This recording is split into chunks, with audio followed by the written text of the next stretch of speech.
Alright, let's go.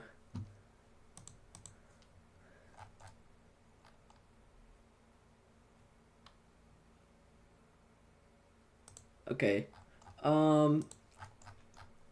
So yeah, we got a big 2 days ahead of us.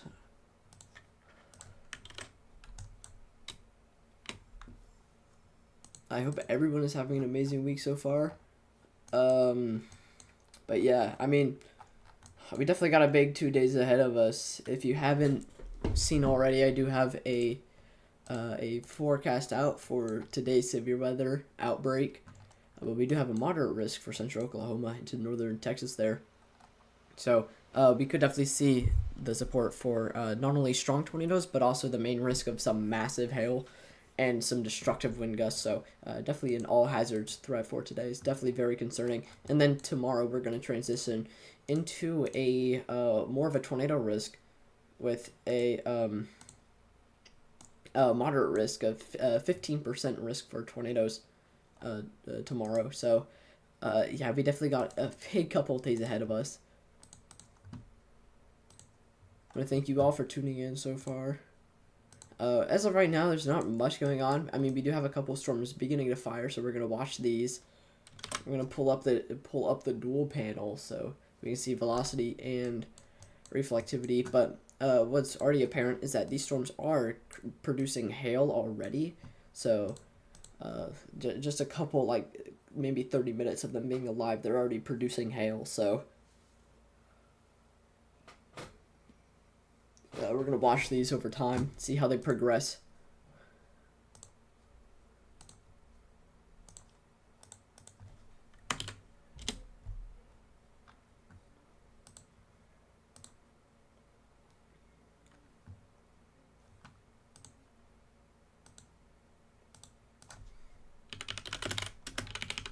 Alright, so give me like a couple minutes.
Alright, here we are.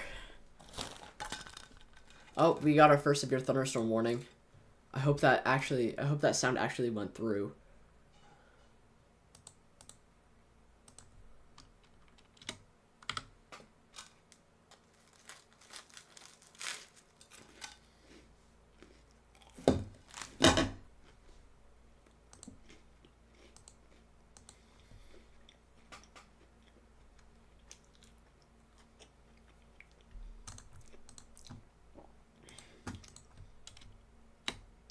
All right, so we did just get our first severe thunderstorm warning. This include why does only velocity have the map? Hold on, I gotta fix that real quick.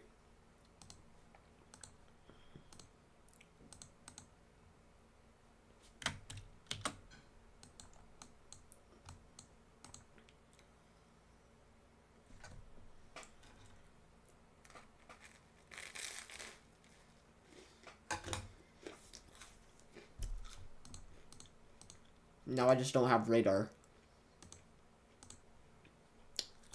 Come on. Okay, there we go. We're back in business. So we do have our first severe thunderstorm warning. This does include Billings, Garber, Fairmont, Covington, Douglas, and Hennessy, Oklahoma. And it does look like the storm may already be starting to show some a rotation potentially developing. So we'll have to watch that. We definitely still have a pretty conducive environment for tornadoes. We may have to wait a while for the best tornado risk. The best tornado risk will probably be when storms are around this area and also along the warm front too. So we could still see the potential for tornadoes, and we are probably about to get a tornado watch here in a moment, indicated by this mesoscale discussion, the 95% chance for a tornado watch.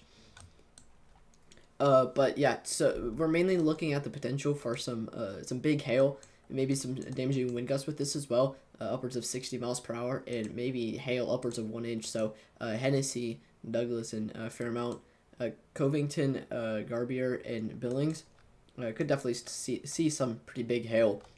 And we also do have another supercell that is developing further down to the south for Bridgeport. This will likely be severe thunderstorm warning in the next couple of minutes. Bridgeport, Calamont, and Hinton is also probably going to see some massive hail as well. Potentially, I think around maybe an inch and a quarter, maybe 1.25 inches.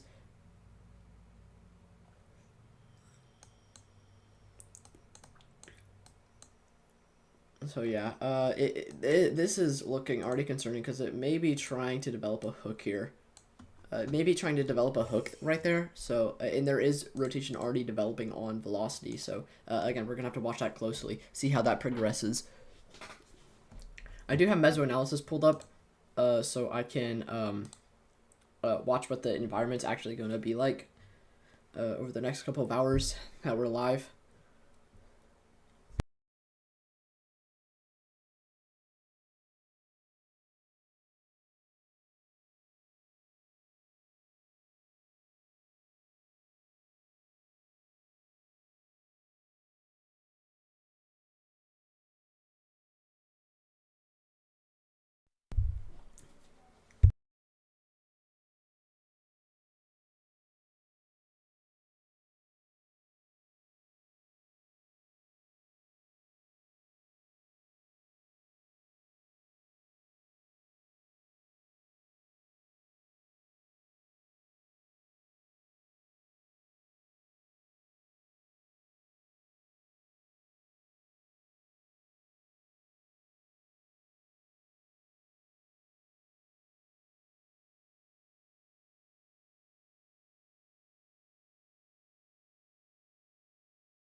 All right, I want to thank y'all for tuning in so far.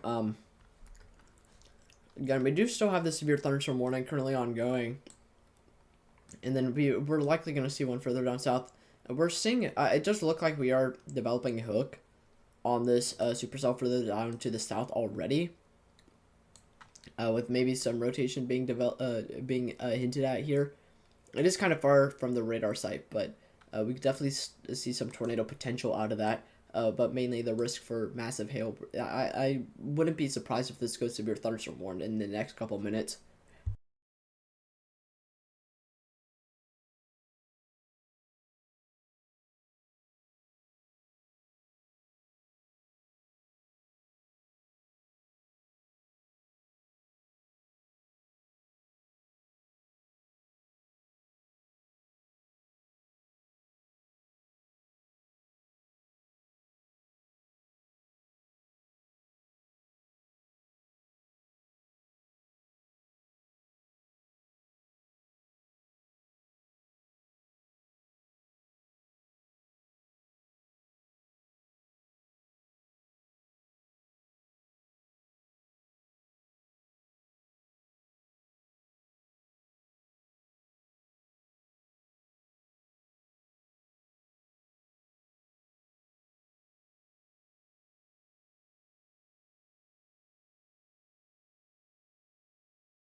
Hey Leo, the weather nerd. Glad to see you here.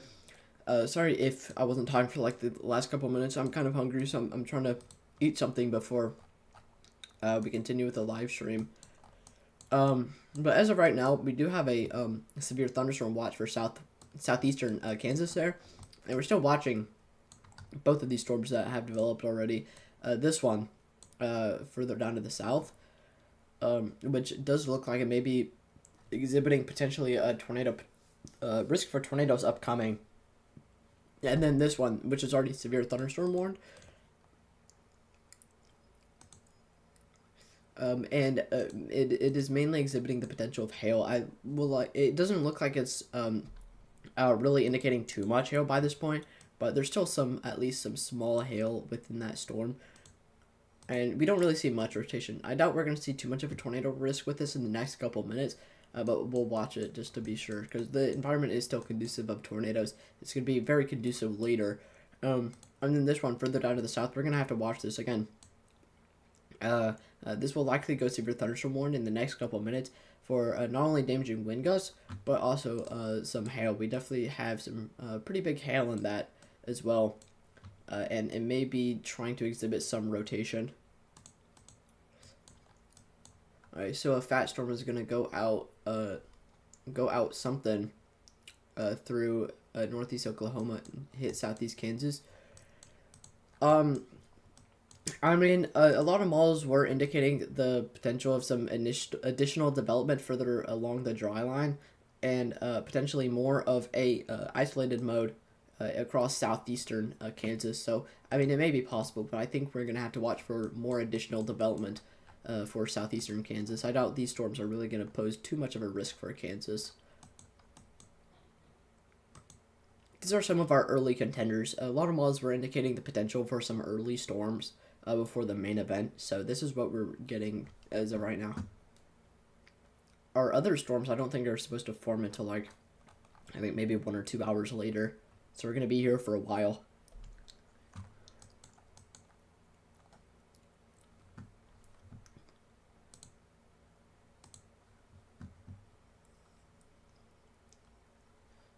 I do have mesoanalysis pulled up, so I am checking things.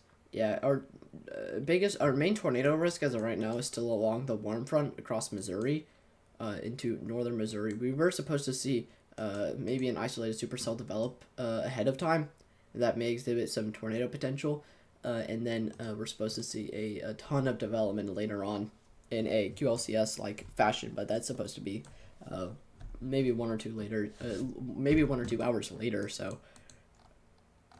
again, we definitely have a lot of time ahead of us. Yeah, this cell does look like it may not be all that much of a damaging wind risk, to be honest. But it is going to the north, so it's kind of moving parallel to the radar site. Actually, is that true or not? Let's check. Yeah, it is moving off to the north, so it's moving parallel to the radar site, so we're not going to see too much damaging wind gusts with that, because it's not really moving towards or away from the radar site across in Oklahoma. But we could definitely see some hail potential out of that.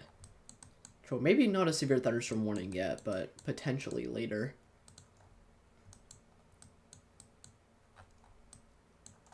This is also kind of moving a little bit parallel to the radar site, but it is exhibiting some maybe some isolated damaging wind gusts that maybe aren't too strong as of right now, but still the potential for hail with this as well. Some spotty locations for hail. And then I'm also open to questions. I encourage any sort of questions for this severe thunderstorm risk. Questions are honestly the one thing that keep me sane when I have to live stream for hours on end.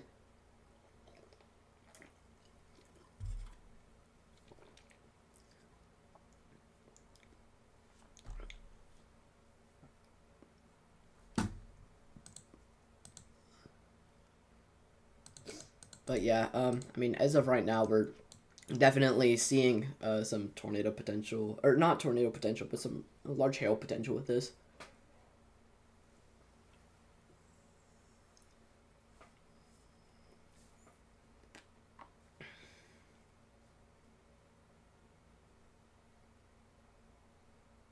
So I'm gonna watch chat for a little bit, and I'm also gonna stare at mesoanalysis. It does look like our storms are mainly working in a environment with around, I think, I honestly can't tell because it's kind of all over the place. Yeah, we're mainly working in an environment with 2 energy helicity index, 2 on the energy helicity index. So that does support tornadoes. I mean, I wouldn't be surprised if these cells do exhibit some tornado potential later on. But as of right now, it's mainly a hail risk. It did look like that southern storm may be trying to form a completely new mesocyclone, and that may lead to more of an increased tornado risk because it's going to have free inflow in the warm sector. Yeah, and it definitely does look like it may have some pretty strong inflow there. Switch to the... yeah. As of right now, yeah, it's mainly looking like convergence, with winds going into and away from the radar site and going towards and up away from the radar site. It's not really rotating. If we were looking for it to rotate, we would need it to have reds over here and greens over here, but instead they're like kind of the opposite, or they're perpendicular to what we need them to be. So this is mainly convergence associated with the updraft. So it's not rotating right now, but it definitely had some pretty strong inflow.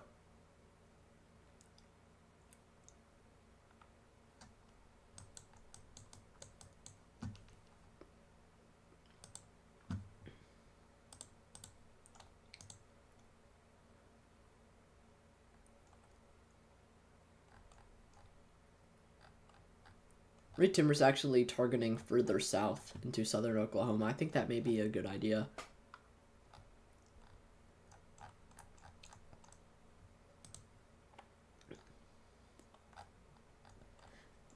And then also for tomorrow, I will almost definitely have a live stream.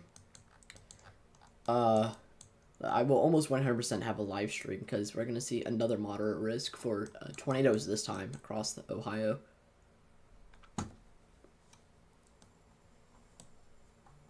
It could go either one of 2 ways. It could either be a spotting live stream, or it could be a live, or it could be a chasing live stream. I'm still trying to work it out with my dad to see if I'll be able to chase on Tuesday.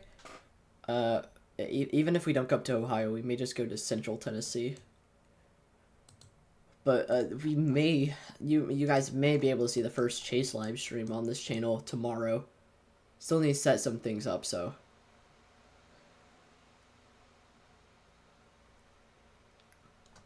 I'm pretty excited for tomorrow.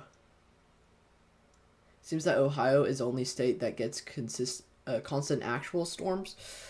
I would beg to differ. It seems like it's more across this region that gets constant actual storms, especially this winter. It was mainly this winter that I formed that bias because of the warm air advection out of the Gulf of Mexico and the surface lows that ran really close to the Gulf of Mexico that allowed for severe thunderstorms, but they all busted. Like, there was never a good risk for severe thunderstorms that actually lasted and lived up to what it was supposed to be this winter. Like, there was maybe one event, 1 or 2 events, but it almost never lived up to what it was supposed to.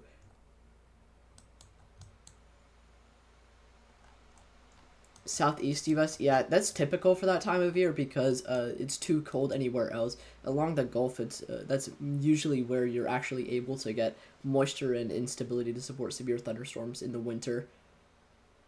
Plus El Nino kind of helped with that because it led to a more amplified subtropical jet, which led to more surface lows that ran along the coast and more warm air advection out of the south.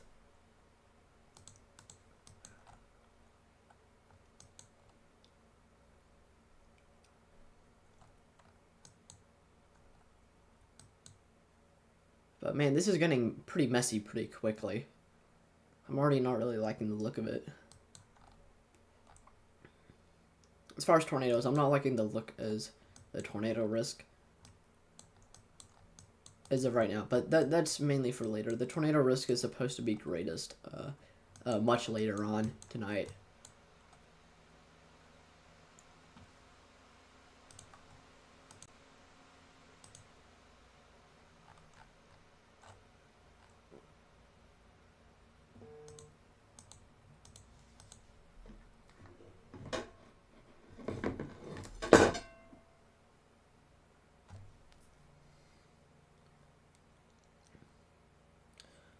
My phone's going crazy. There's a tornado watch for central Oklahoma now into northern Texas. We'll likely see it pop up here in a second.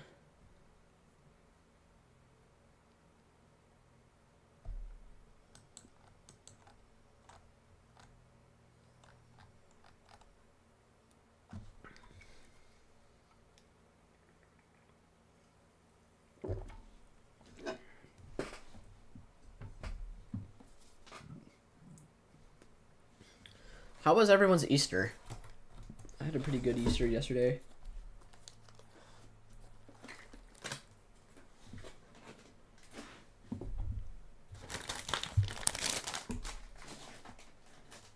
Sorry about the noise. But how was everyone's Easter?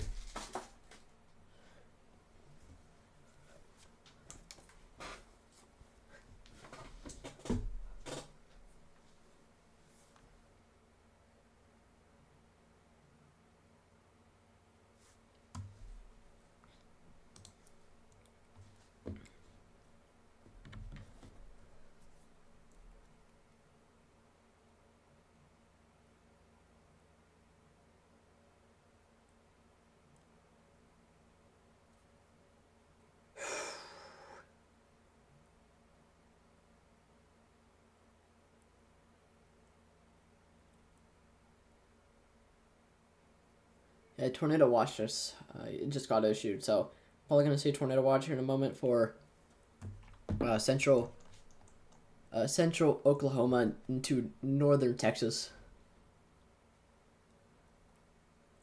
I'll likely try and get the word for that out while I'm talking.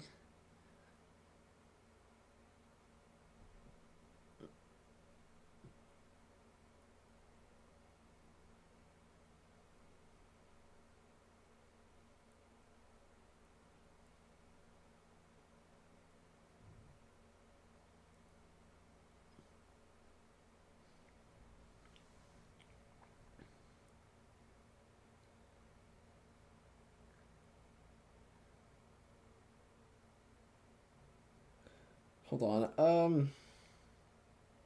I'm gonna look at some, while I'm doing this, I'm gonna quickly look at some of the historical data that was from the March 31st event, mainly how the outlook progressed, because I'm kind of concerned on how that took shape and how that will compare. I'm not saying, in no way, shape, or form am I saying that tomorrow's outlook is going to be similar to the March 31st outlook. That was the third largest tornado outbreak on record for March 31st. I just want to see the progression of the outlook. But meteorologically, they were nowhere similar.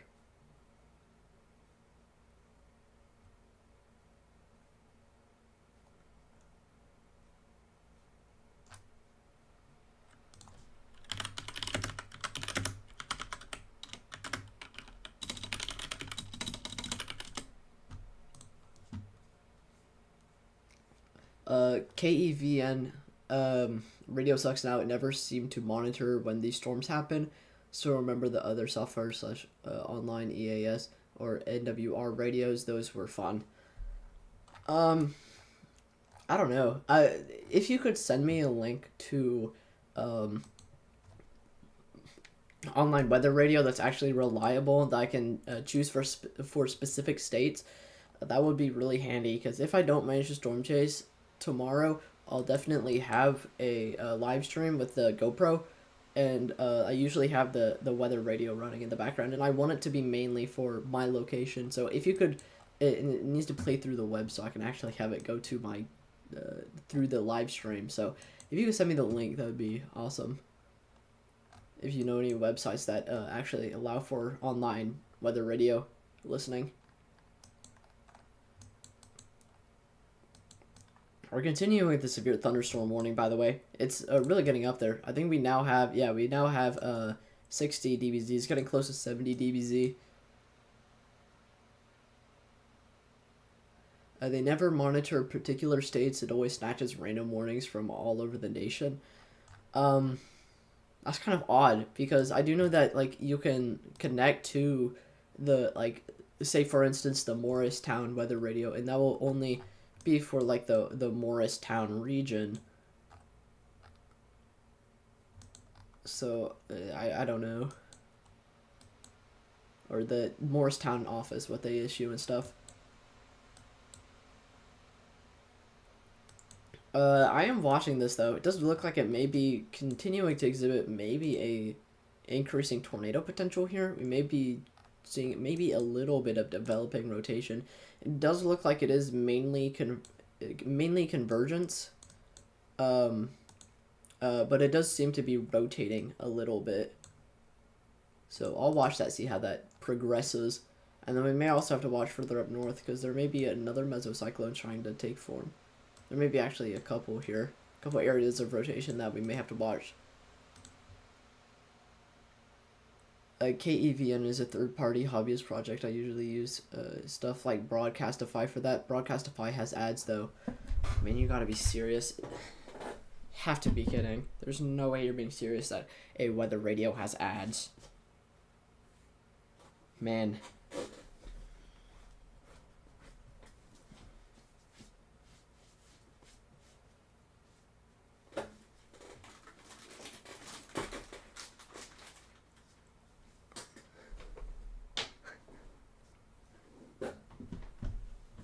That is actually, like, terrible. Like, if you were to get, like, a tornado warning for your location, you're stuck on, like, an ad for, like, Spotify Premium or something. Like, it's not even funny. Like, why? Just, what's the point? It's, like, so greedy. I hate it. It's...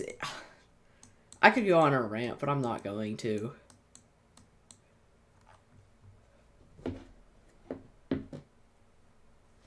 Are there any ads after that whatsoever?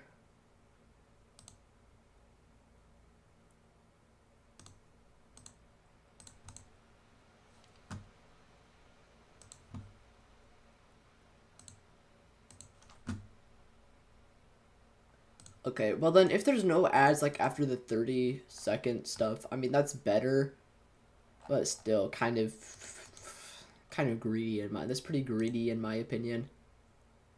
The issue with WXK46 Broadcastify is pretty low quality. I feel like I maybe used Broadcastify. I feel like I remember using it, but I honestly don't remember.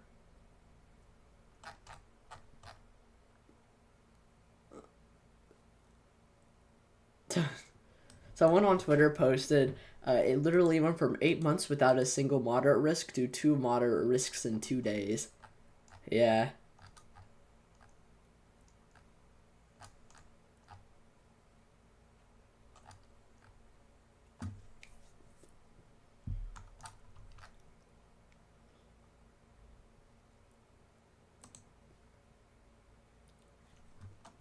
But yeah, as of right now, we're still mainly watching this severe thunderstorm warning. We do have a tornado watch ongoing, and we're still waiting for some more upscale growth along the dry line.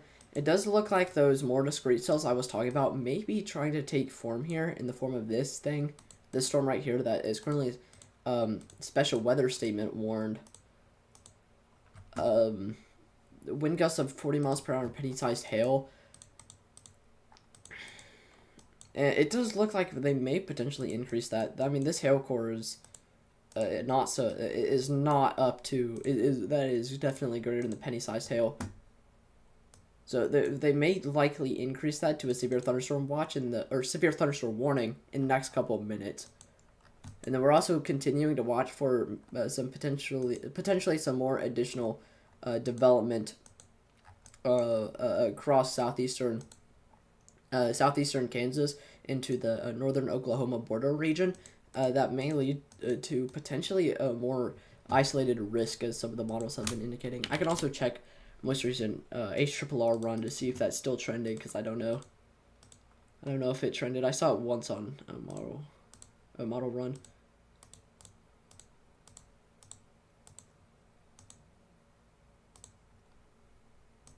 Z is out now, so...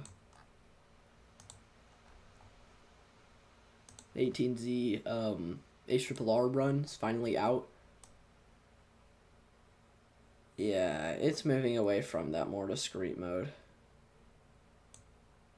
Actually, what it's indicating is what the most recent ARRR run is indicating is that all of these storms that are currently ongoing are going to move off into Missouri, and then additional development. The main event is expected to develop along that dry line, so we're gonna have to watch that, because that's what the most recent ARRR run was indicating.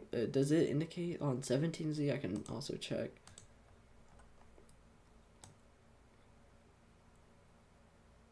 Yeah, that's what 17Z is also indicating. The majority of what's going on is going to move off into Missouri before actual development along the dry line for the main risk.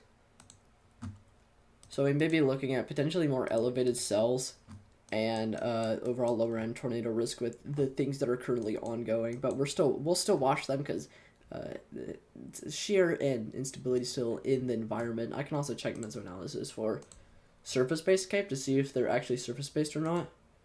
It does look like they are. They're in an environment of 2,000 joules per kilogram of instability, and it's reaching actually 3,000 joules per kilogram of instability in northwestern Texas, but not the Texas Panhandle. So they're probably surface rooted and could potentially begin developing. They're in an environment that is supportive of tornadoes, even if the main risk for tornadoes is going to be later today. Also, thank you for sending me that link. I'll definitely check it out.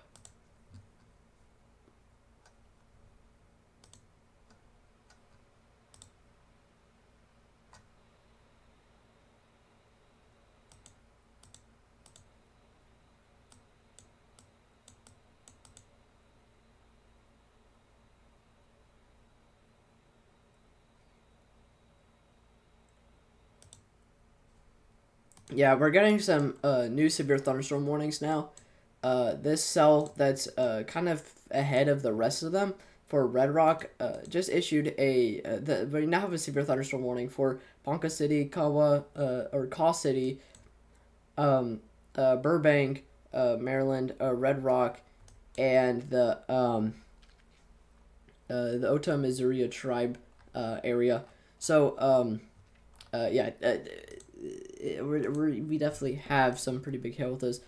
It's mainly a hail-driven severe thunderstorm warning because the damaging wind gusts are below threshold for severe thunderstorm warning. But we are seeing potentially upwards of an inch of hail and mainly less than 50 miles per hour of winds right now. But we can tell by our reflectivity that we definitely have some pretty decent hail. Potentially to the southwest of Red Rock there, potentially the greatest hail. The greatest risk for hail.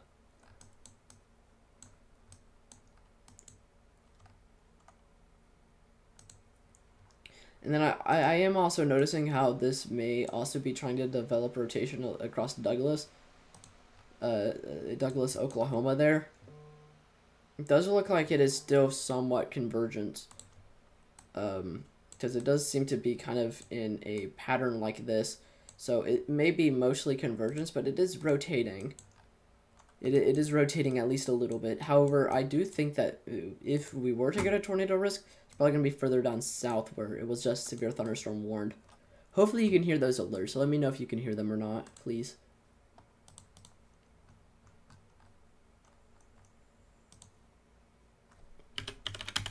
And let me know how the audio sounds.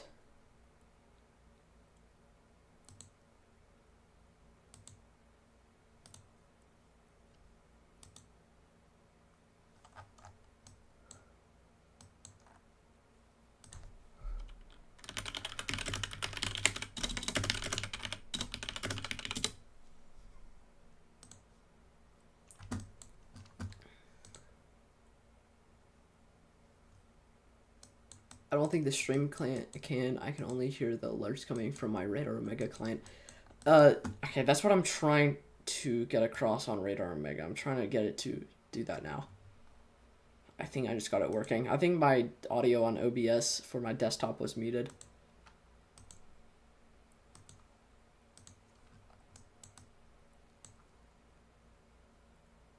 Also, the link you sent me for the Knoxville area, I can't hear anything. All it is static for me for some reason.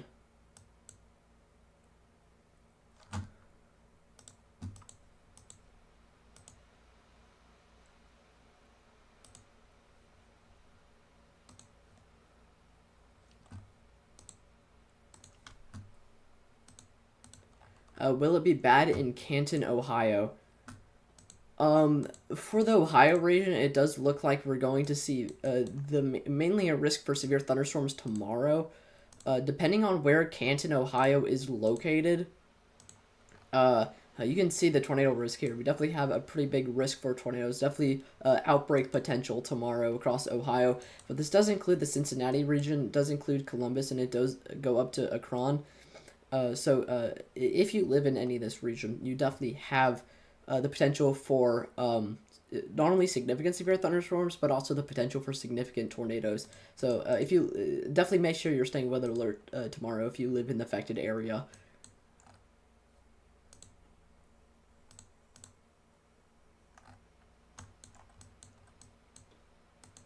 But thank you for the question. And this is now severe thunderstorm warned. For Kingfisher, severe thunderstorm warning for Kingfisher and Marshall. It is mainly hail driven, with the potential for hail that may exhibit sizes of 1 inch. Same goes for the rest of these storms across this region.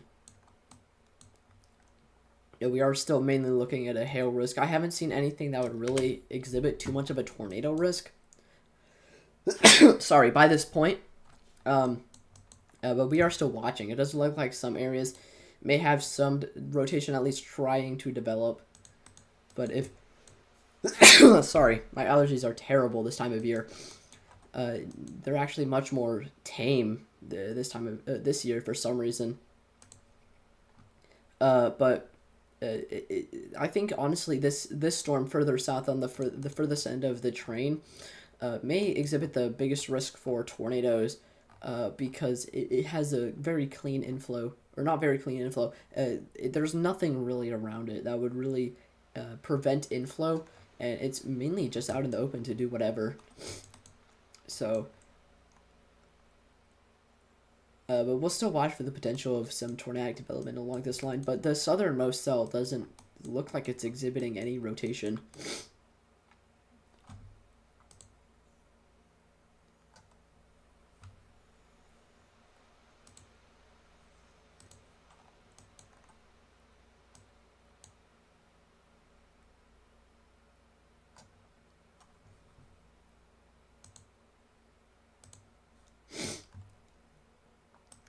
So, yeah.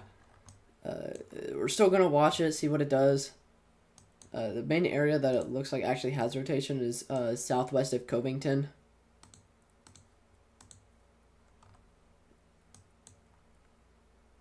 I am noticing it may be trying to develop a little bit of a hook here, which may be increasingly concerning. Oh, I wasn't even on the best radar side for this, but yeah, I definitely see it potentially developing a hook. It is still mostly convergence, it looks like, but still potentially exhibiting some rotation. We'll definitely need some work, though. It's definitely not tornado warning worthy yet. So we'll definitely watch that.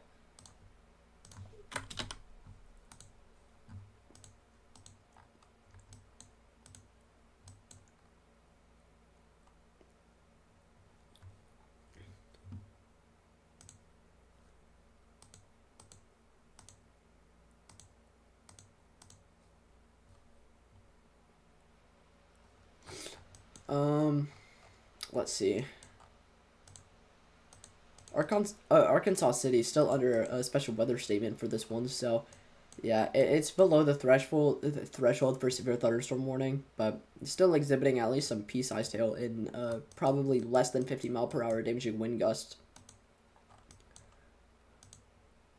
Oh, far away, this storm is really beefy. So that must mean that like far away, because of how high the radar beam has to go, it must really be cranking in those upper levels. Yeah, now it looks like it may be developing some better inflow here. It may look like it does look like it may be trying to develop a little bit of an inflow notch. We'll see what the next reflectivity scan says.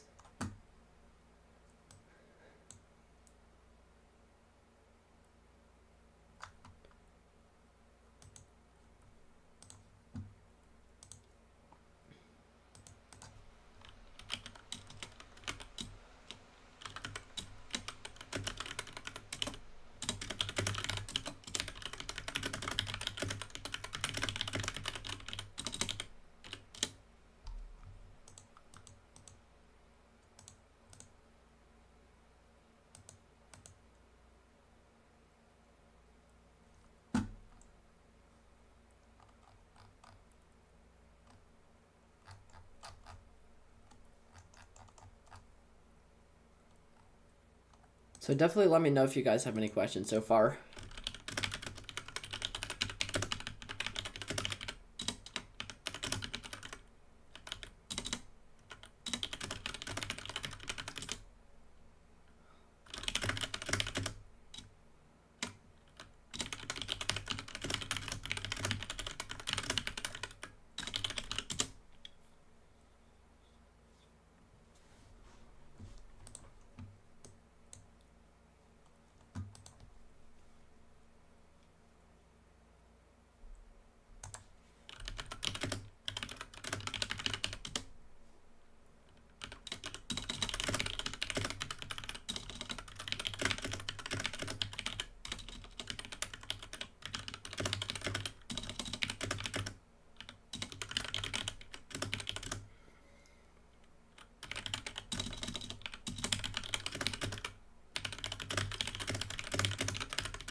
Yeah, we just got one severe thunderstorm warning that expired, but it was replaced by this one.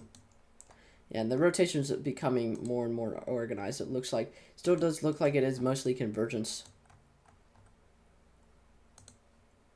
But there's definitely a lot of outflow winds that may be trying to develop an RFD. If we can get an RFD surge, that will increase the inflow and lead to an overall better rotation there.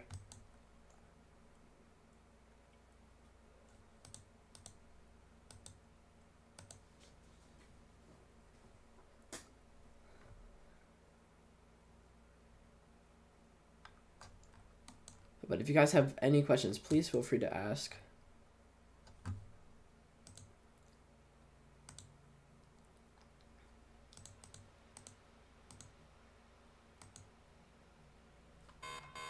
Ooh, we got a new severe thunderstorm warning for somewhere. Should probably have an IEM bot open somewhere. Oh, okay, one of these severe thunderstorms has a what? Okay. I actually need to change the outlook back to today. But we have a severe thunderstorm warning that's still in the enhanced risk area, but it does look like development is beginning to fire along that warm front for southern Indiana. So that's another area that we're going to begin to watch. And we do have a very nice hook developing here. You can see clean inflow, a very nice hook, and some rotation developing there. So that definitely has some tornado potential. And we'll watch that and see how that progresses.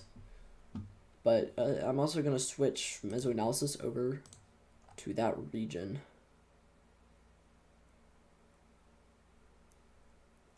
I really wish Radar Omega had mesoanalysis overlays. It would make things so much better.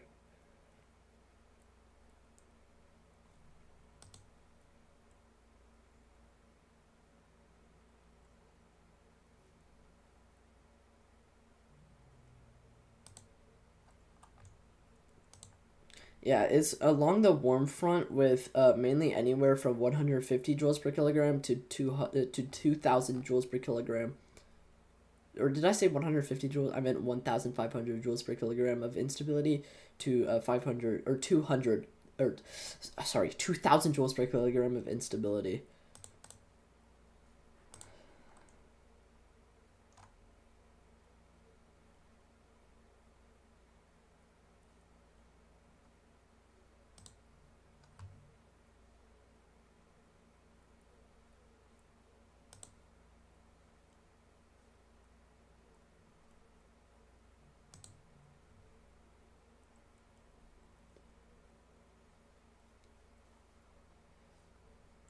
I'm trying to find energy helicity. There we go. Yeah, so overall it does look like the tornado potential may be more limited, but still possible with this cell. And it is producing some pretty big hail too as well. Again, the severe thunderstorm warning does have a tornado possible signature for Ellettsville to Hindustan and New Unionville in regular Unionville. Again, a tornado may be possible with the severe thunderstorm warning, and we'll continue to watch that. This will probably be the main thing we'll watch until we get another warning.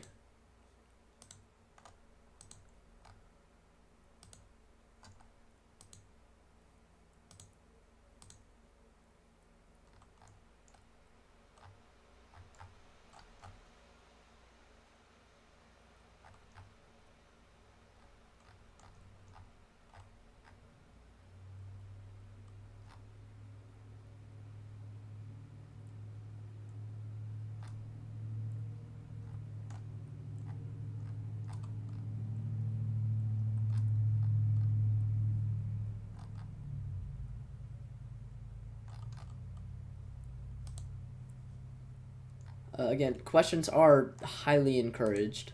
They do keep me sane while doing this.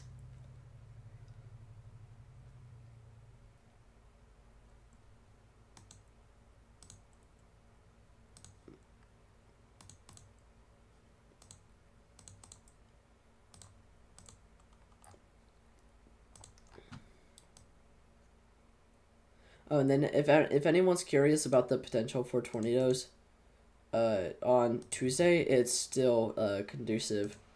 With the 18Z model, for the 15% tornado risk, it doesn't look like it is shifting a little bit towards the west, but still conducive of some strong tornadoes and potentially a tornado outbreak. A tornado outbreak does look more and more likely tomorrow, if anyone is curious about that.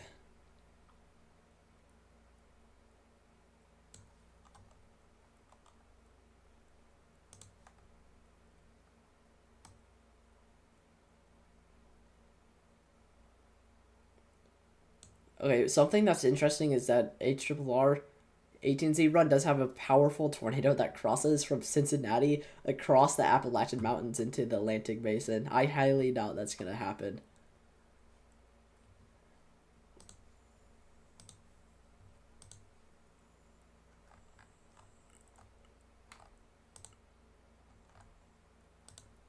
It crosses like the highest elevations of the Appalachians, so it is likely not going to happen. But again, Ohio definitely has some pretty big tornado outbreak potential on it.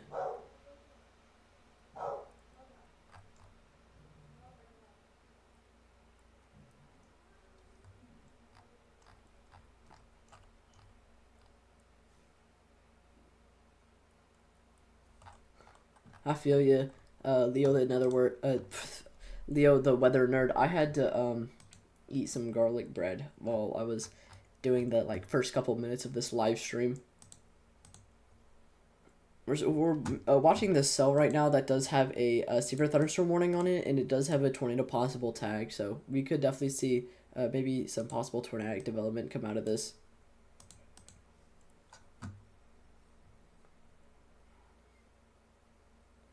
But it's going to be slow for the next couple of hours. It's going to be pretty slow. We got a new severe thunderstorm warning. I think it may be this one.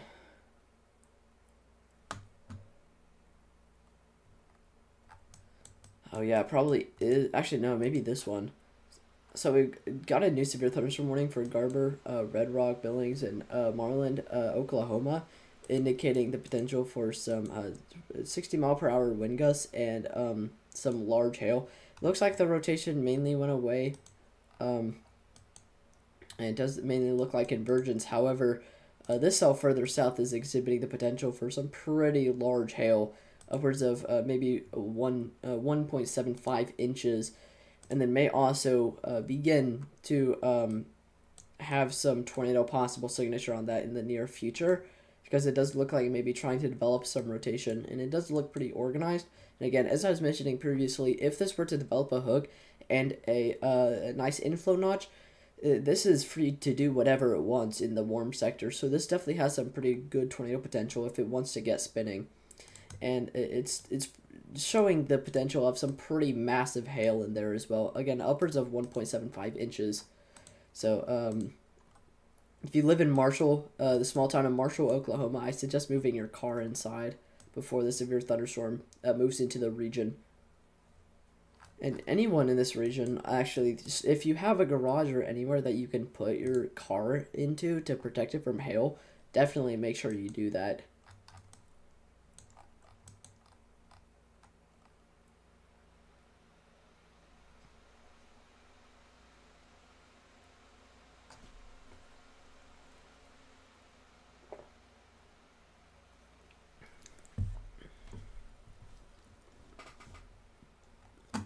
I may need to watch this. This looks like it may be trying to develop an inflow notch here. Maybe trying to develop a little bit of a hook.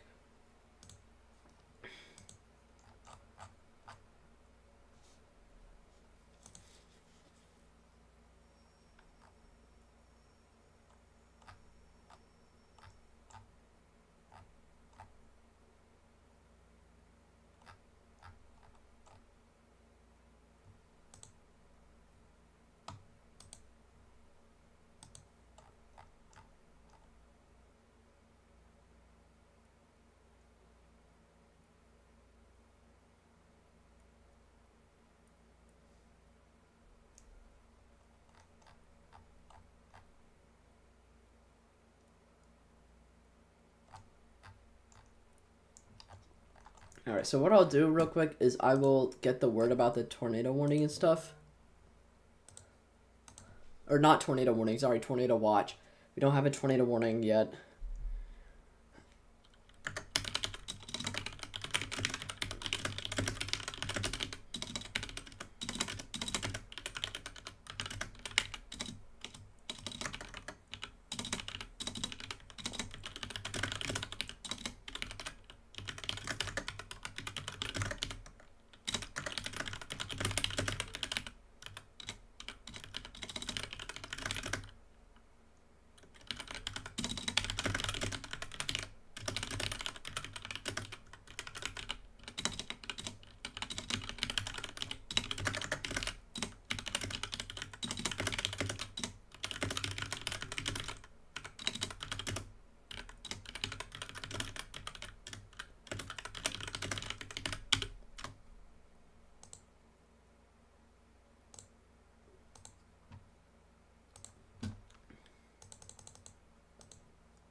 Alright, if anyone has questions, please feel free to ask. I really encourage them. I'm kind of trying to juggle getting the word out about the tornado watch while I'm also doing this. So I'll see if I can just like try and fill it with commentary. But oh, okay, we do have a spotter report that does indicate upwards of 1-inch hail from law enforcement in Hennessy, Oklahoma. And this hail core is really not playing around. If we were to switch to another radar site, you would see that there's a massive hail spike here, a massive spike, which means that the radar beam is trying to get through this hail core, but it can't because there's so much hail. The hail is so large and there's so much of it that it just can't. So the radar thinks there's something there, but there isn't in reality. That's how big the hail is, and this is all elevated. Because of how far the radar site is from the actual storm, you have to think of how high the radar beam goes into the sky because of the curvature of the Earth. And we're looking at some of the more upper to middle portions of the storm, but that is exhibiting some massive hail, and all that's going to fall down eventually. And you can still tell that we are getting some pretty big hail.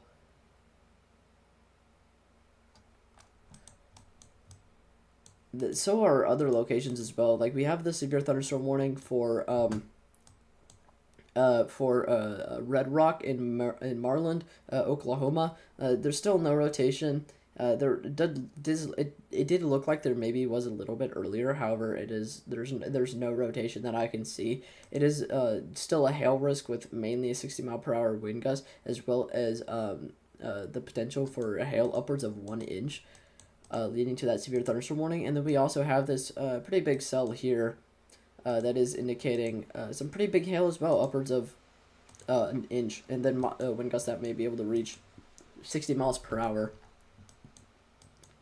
So yeah, definitely some pretty strong storms currently ongoing.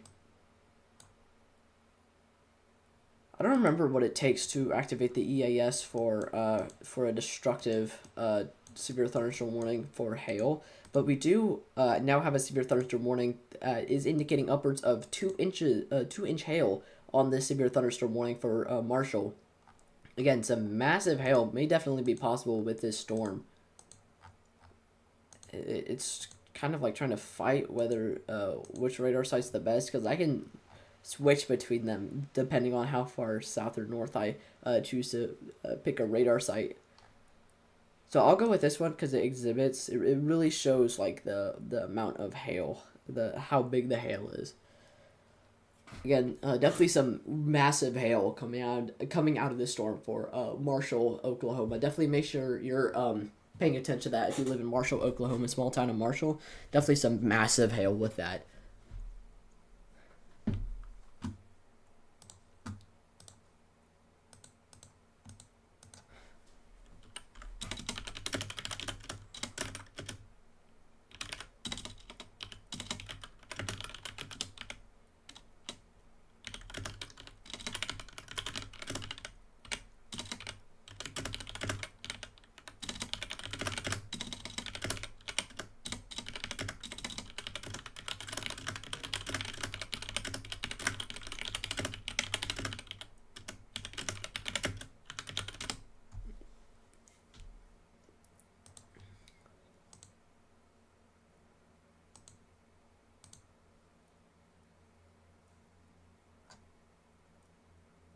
Okay, so yeah, definitely some pretty massive hail. I'm trying to, again, still get the word out about that tornado warning. I'm honestly really having a hard time juggling both the storms ongoing and the watches. So as soon as I can get that tornado watch thing out, then I'll be good to go.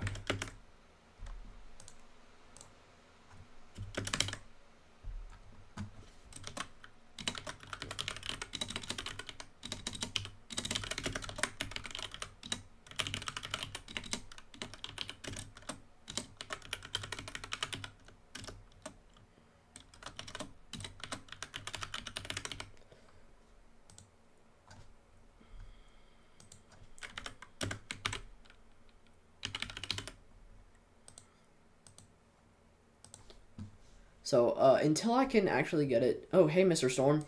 Thanks for tuning in. I'm trying to get the word out about the tornado watch. But I'm also watching this severe thunderstorm that's currently going on, exhibiting upwards of 2-inch hail, which is definitely quite wild. And you see we have a scatter body spike here on the southern end of that hail core. Again, meaning that the radar beam cannot get past all of the hail. And it thinks that there's something behind the radar or the hail core because there's so much hail and the hail's so big that it just can't get past it. It thinks there's something there, but there isn't. So yeah, definitely some really massive hail coming out of this.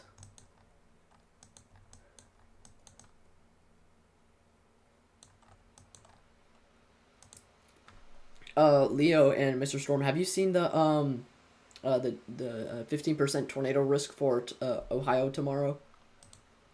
It's definitely has some outbreak potential to it. It's looking really scary.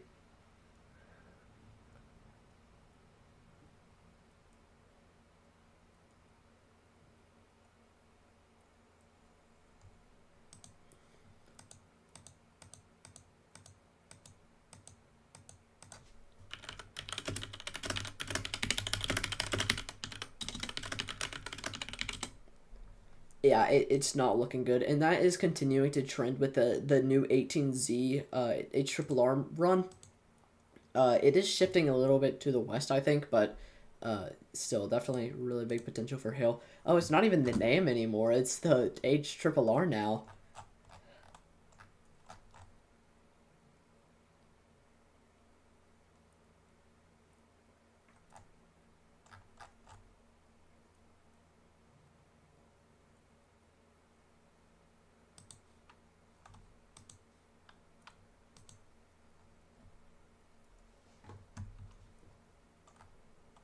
So yeah, we definitely have a pretty busy couple days ahead of us.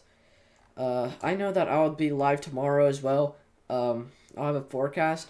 I may not even have a forecast depending on what I'm doing on Tuesday, because I may potentially be going chasing, and I'll have a live stream for that.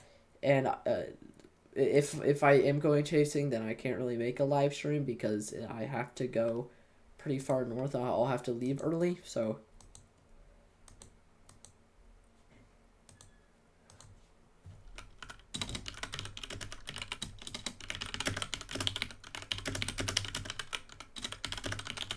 If not, then I'll still have a live stream regardless with the GoPro camera.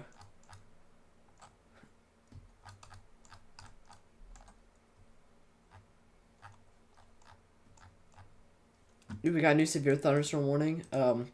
It's just just a huge extension of the other severe thunderstorm warning for that one cell that is exhibiting a 2-inch hail, extending from Marshall, Perry, and Morrison up to Red Rock as well. Again, definitely massive hails on your way. If you live in Perry, Morrison, or Red Rock, definitely make sure you're taking anything inside that can break. But if it's too late, do not try to attempt to go out. You do not want to get caught in hail that's 2 inches in diameter falling down from the sky. It could kill you. So definitely make sure you're not trying to risk it.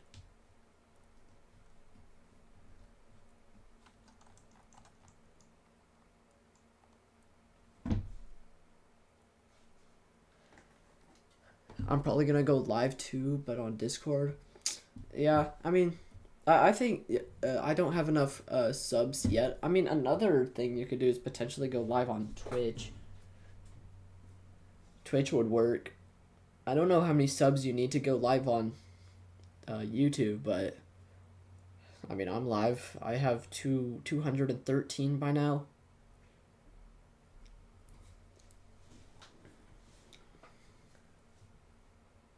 You need 50 subs. Okay, you'll get there eventually. Trust me. Oh, you're so close. Okay. If you guys want to check out Leo's channel, I mean, he definitely does some weather stuff. I suggest subscribing to him. Please feel free to check out his channel. He's like 5 subs away from 50. And the live streams are really what grows your channel. I've noticed I get like a ton of subs when I go live.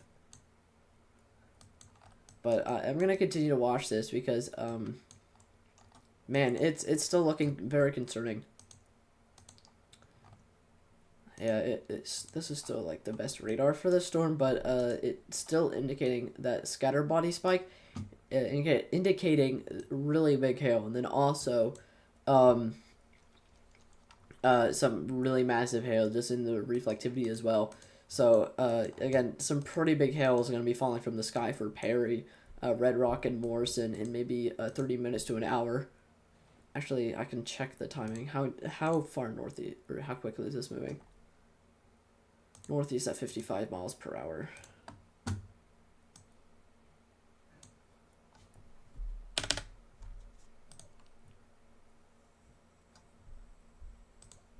Yeah, Perry, less than 30 minutes. Red Rock, 42 minutes. And Morrison, 43 minutes. So, yeah, it's definitely on its way. Make sure that if you live in those affected regions, definitely make sure you're not going outside, because the hailstones upwards of 2 inches are potentially deadly.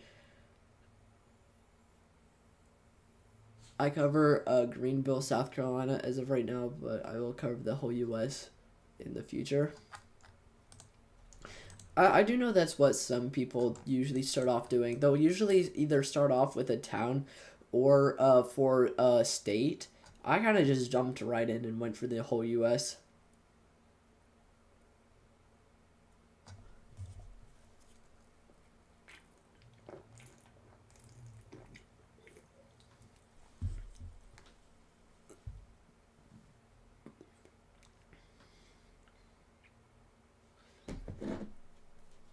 But we're going to continue to watch these storms. Still don't have a tornado warning, so I doubt that severe thunderstorm that had the tornado possible tag in southern Indiana is really doing much. We can check it, though. See what it is doing. No, oh, never mind. This one has the tornado possible tag.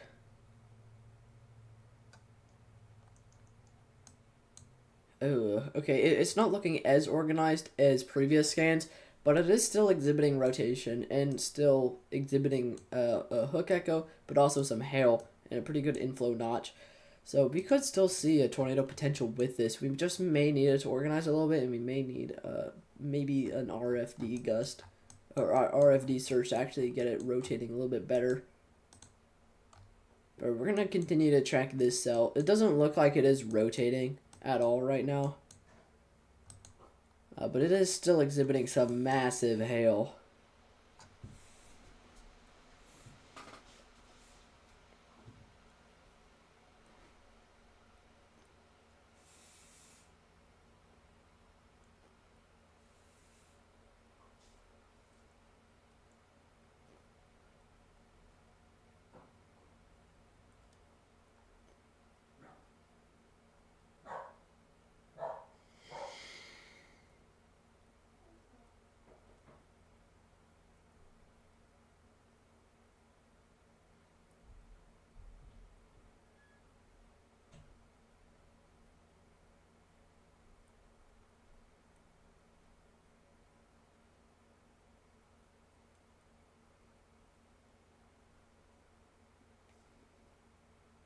So, yeah, we're just gonna continue to sit here and watch this.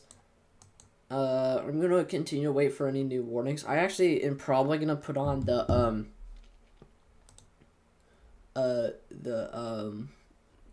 stay tuned screen for now. All right, see ya, Leo. I'm gonna turn on the stay tuned screen for now, so I can get that this thing about the tornado watch out, so I'm not like trying to be so I'm not distracted.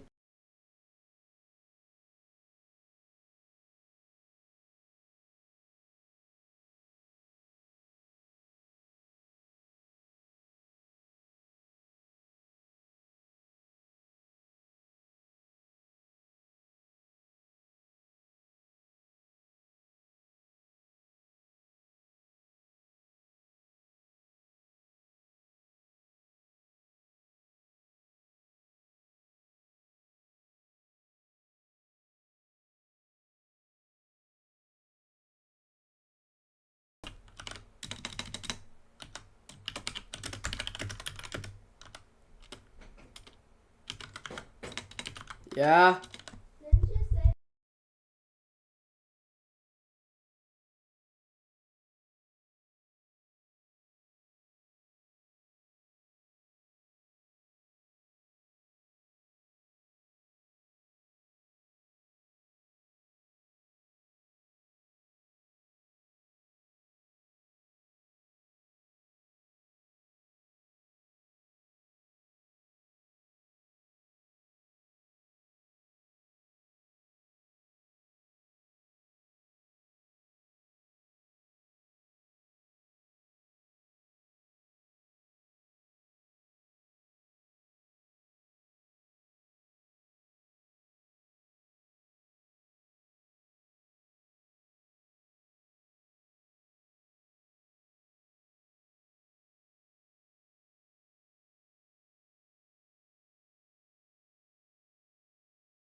the warm frontal zone.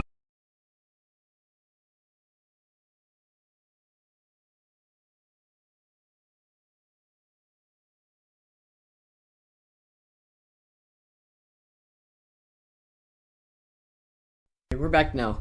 All right, let's see. Oh, okay. We have a spotter report from a broadcasted media of a video of a 2-inch diameter hail from the storm. So yeah, it's definitely verifying from that severe thunderstorm warning. Again, we could definitely see some massive hail with this upwards of 2 inches, and we just got another warning, severe thunderstorm warning probably. I need to open up an IMP bot so I know what's going on.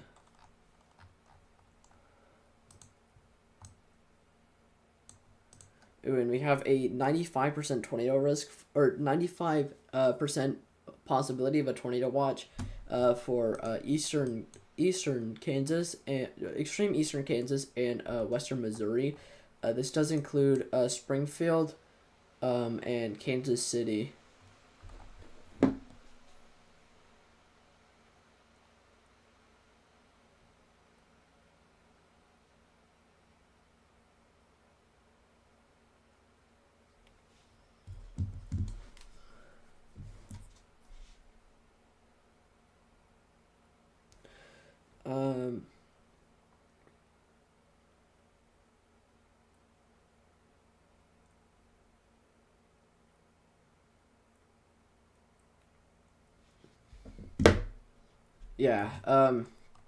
Yeah, so definitely we are probably going to get a tornado watch for Kansas City and Springfield here in a moment. This does include other towns such as Joplin, St. Joseph, Warrensburg, Jefferson City, potentially, Sedalia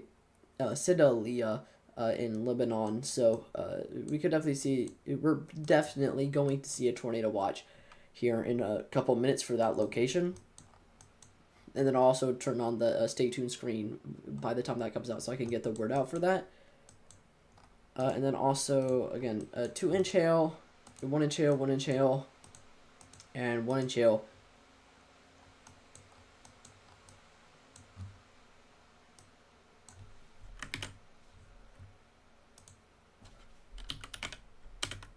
So again, yeah, definitely massive hail.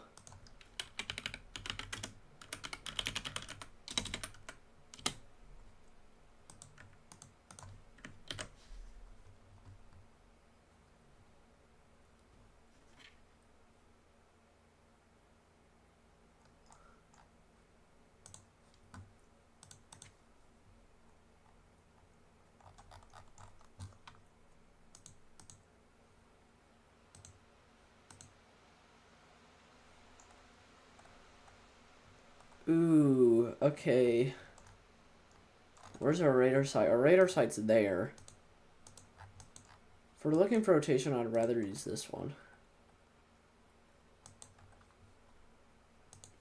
But yeah, so keep in mind this entire couplet does have a northeastward, does have a northeastward trajectory. However, it does look like we may have some strong outbound winds and then also some strong inbound winds towards the radar site, which may be indicating some broad rotation with this storm. And it does look like it may be developing potentially a little bit of a hook echo there with maybe a inflow notch. And based on the position of the radar and the velocity, does look like we may have a little bit of rotation potentially being exhibited there.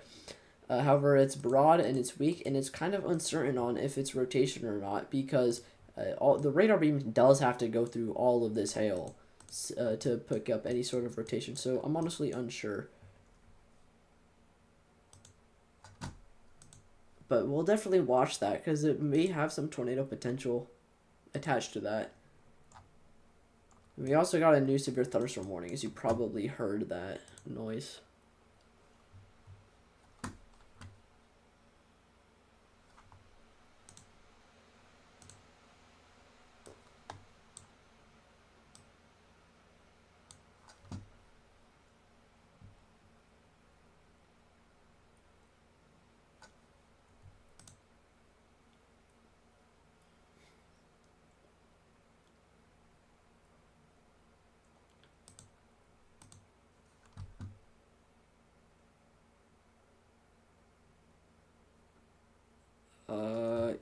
Okay.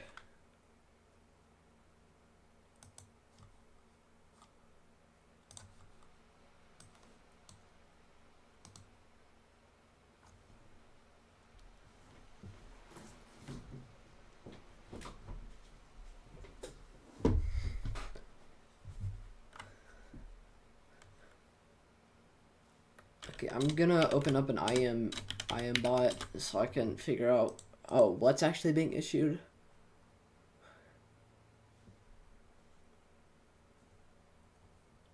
Okay, it may have been the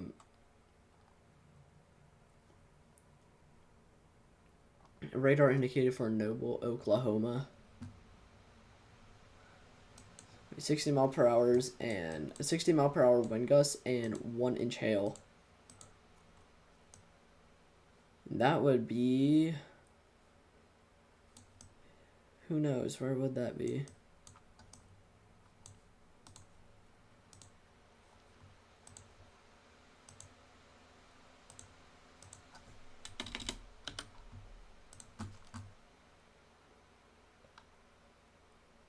It'd be this severe thunderstorm warning. This one was extended. Still exhibiting some pretty large hail, upwards of 1 inch, and a 60 mile per hour wind gust. So again, we could definitely see some pretty dangerous storms here across Oklahoma. Again, if you live in any of the areas that are exhibiting hail upwards of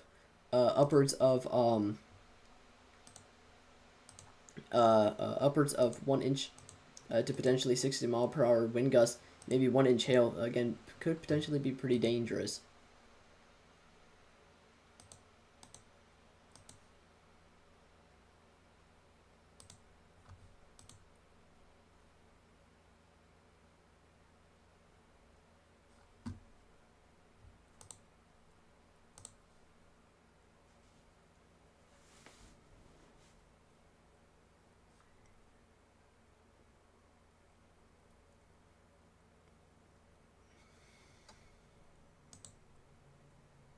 So again, definitely make sure you're staying weather alert if you live in the affected area, and I again highly encourage questions. Still waiting for that tornado watch to come out. If I can also like quickly look at deposit reflectivity, see how these storms are currently ongoing, where they're gonna go. Yeah, so they're gonna continue to Missouri. We're probably gonna see upscale growth across Oklahoma, probably begin anywhere from 5 p.m. to 6 p.m. I think. But our storms that are gonna start it off are already ongoing, as indicated by that severe thunderstorm warning now. Yeah, that's definitely a really organized severe thunderstorm warning, or severe thunderstorm. We have really strong damaging wind gusts with this. On the back end of that storm, there's still no indicated rotation, but upwards of 70 mile per hour wind gusts, which is definitely quite damaging, and also 1-inch hail. So again, this is a pretty dangerous storm. So if you live in Himlim, Marquette, Trent, or Sweetwater, definitely make sure you're getting indoors at least, because this is a pretty dangerous storm.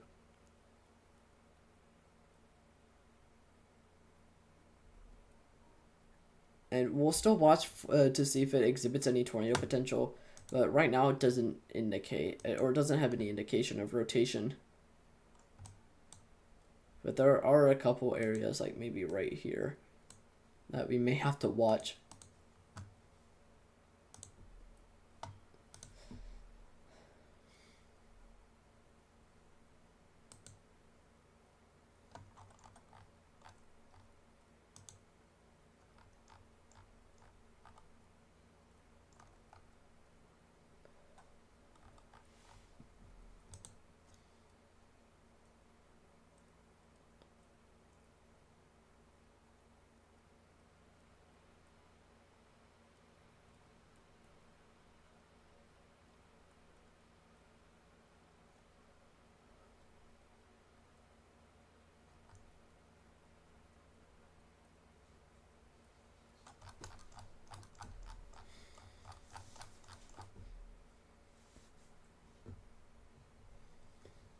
Alright, let's see what the day one outlook looks like. Because we're about to get a new outlook here in a moment.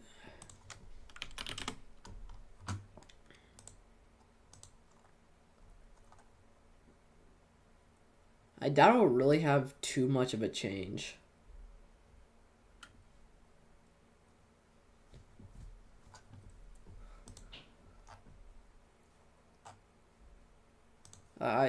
Yeah, I doubt that we'll really see too much of a change in the outlook, but it's possible that we may get something new.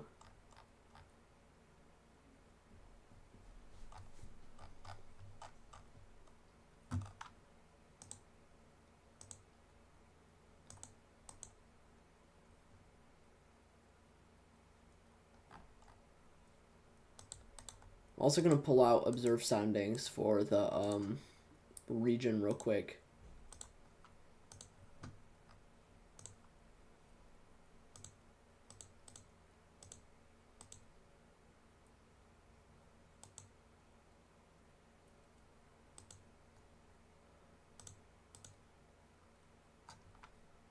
Yeah, it's looking. It is definitely exhibiting the potential for tornadoes across the region, based on these soundings. Does look like it is going to be definitely more of a hail risk, but when that level of jet increases, we'll definitely see some good shear and definitely a good potential for potentially some significant tornadoes.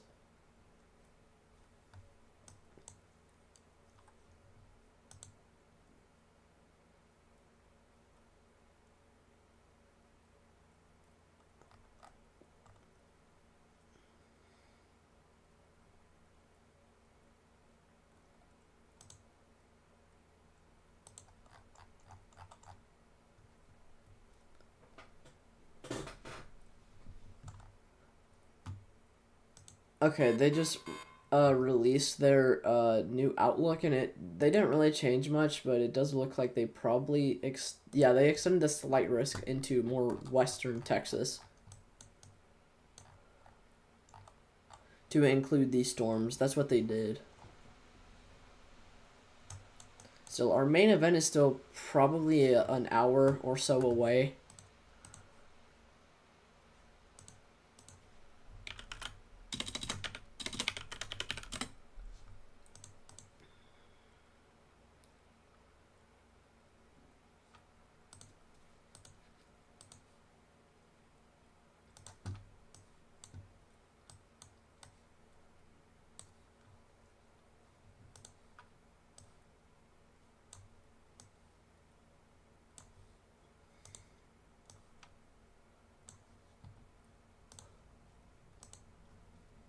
I'm still waiting for that new tornado watch that's probably going to come out here in a moment. Do you have a severe thunderstorm warning for St. Joseph? Or to the west of, or to the east of St. Joseph? For Easton, Agency, Stewartsville, Marysville, Amity, King City, and Union Star of Missouri here with mainly the potential of 1-inch hail to 60-mile-per-hour wind gusts as well. What's the best radar site for this? Yeah. I can definitely see that.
trying to figure out. I'm trying to use the IEM bot to see what was issued. It was probably that severe thunderstorm warning for Kansas. Yeah, for right here. It is severe thunderstorm warning continuing to Kansas for this storm with a 1.5 inch hail and 60-mile-per-hour wind gusts. So again, we could definitely see the potential for some big hail with this, as well as some strong damaging wind gusts. We're still watching for a tornado potential, but as of right now, still definitely a damaging wind gust risk mainly.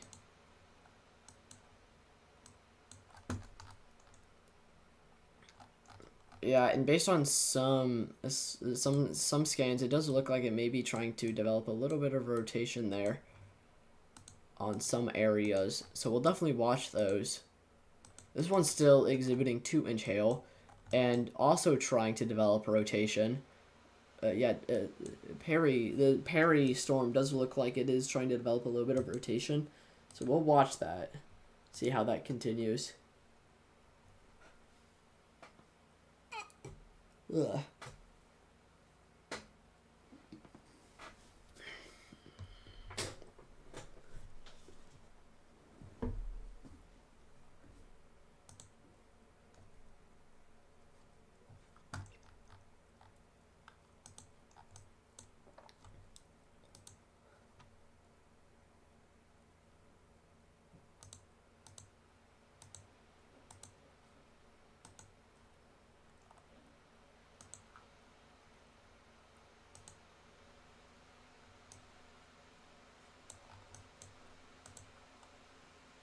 I'm just trying to see what's going on. Yeah. What I'll do is I'll probably leave him in the corner there. I'll leave Vince Waltie's stream in the corner. What?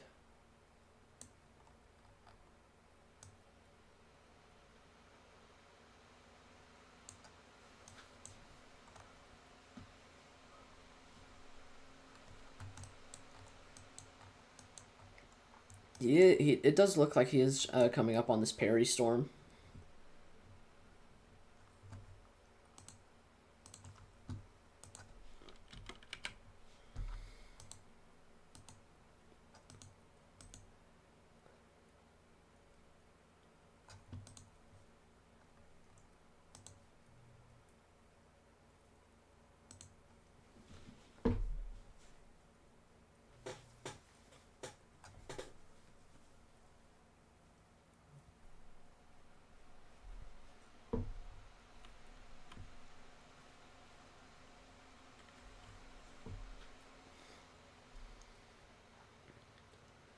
I'm mainly watching velocities here. I'm trying to see how this rotation may develop. It does look like the hail may have calmed down a little bit, but it does look like rotation may be trying to pick up here.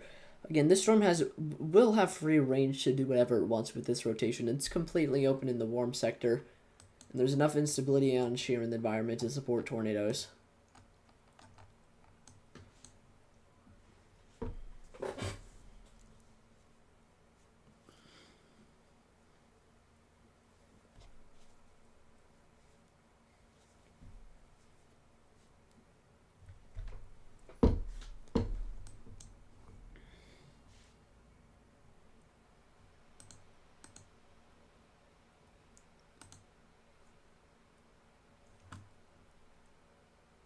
Yeah, this is a view from Vince Waltie's stream.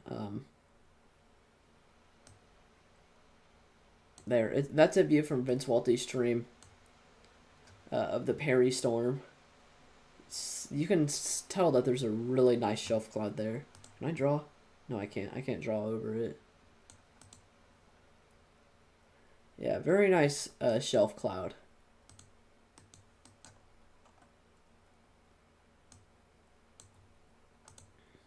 Does look like he's probably looking up this direction, so there's probably a very nice shelf cloud right here. So if he's able to see a nice shelf cloud there, then I wonder what this area would look like. And he just switched in front of him.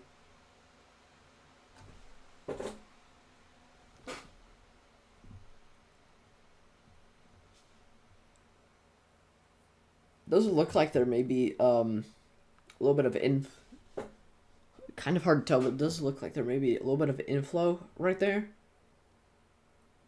You can tell how dark it is, though.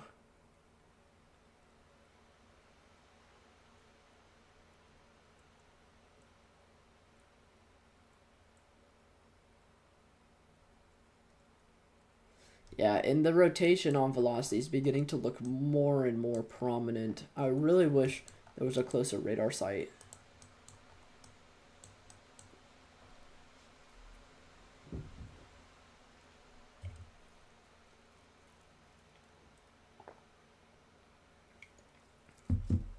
Okay, speaking of radar sight, I don't want to check the radar coverage for tomorrow.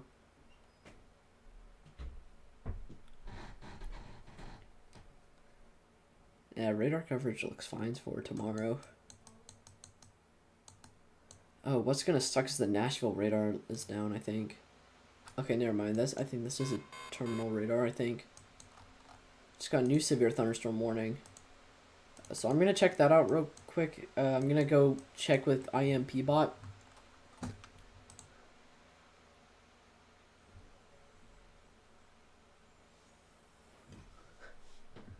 Alright, it's just a special marine warning with an observed water spout for Florida.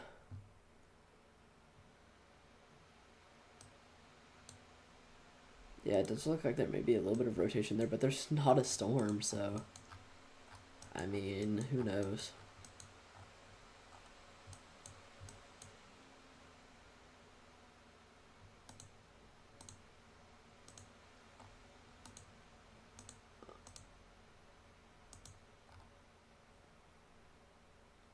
I make sure I'm live. I don't want to. Okay, yeah, never mind. I'm live on there. Yeah, you can tell how ominous those clouds are looking.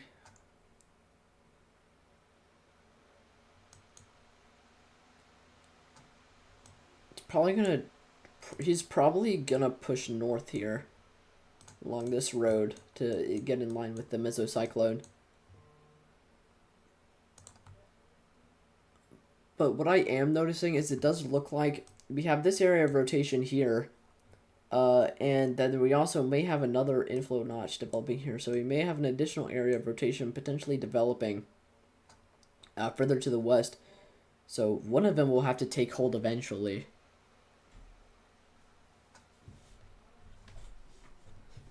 You can see how it's clear there. So there's likely a little bit more inflow. Does look like he is continuing east, I think. Or, yeah, west.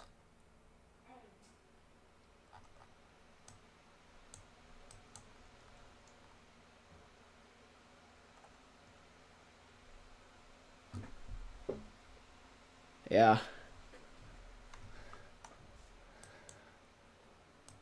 I don't know. I'll just leave that there for now.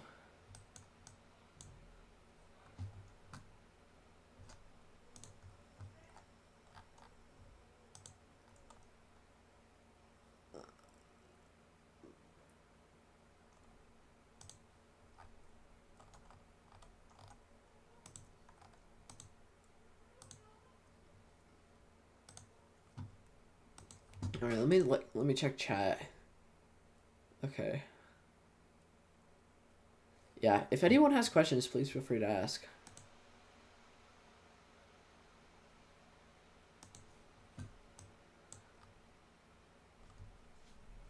I'll also post the Discord link if anyone's interested.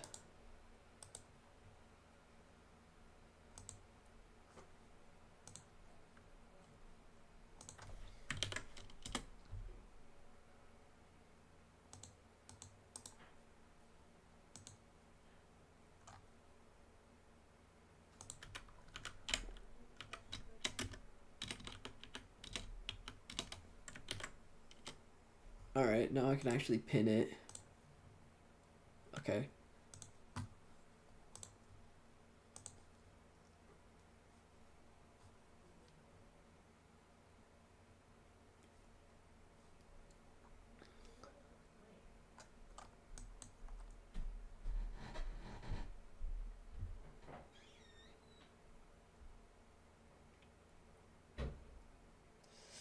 Yeah, I'm mainly gonna see how these velocities are gonna change. I'm noticing potentially a much more defined hook and much more defined inflow notch on the new mesocyclone that may be forming further to the west.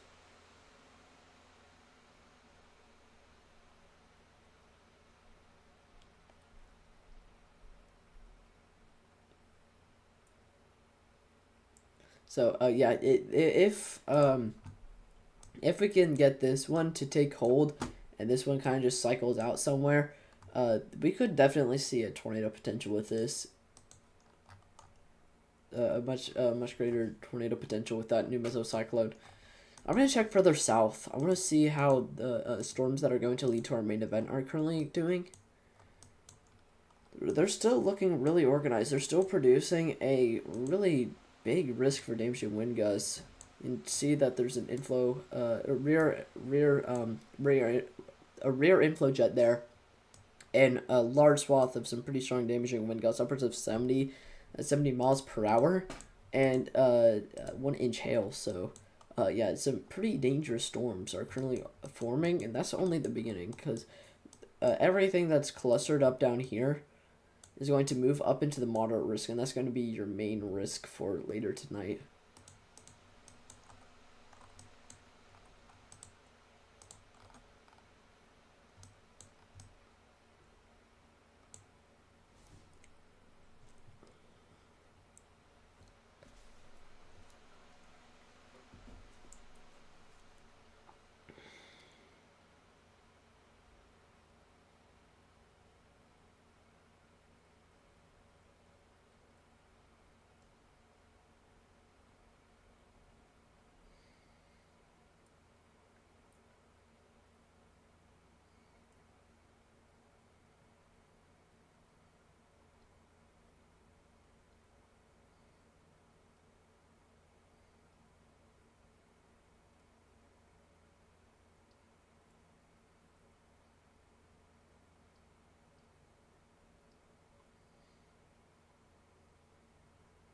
Okay.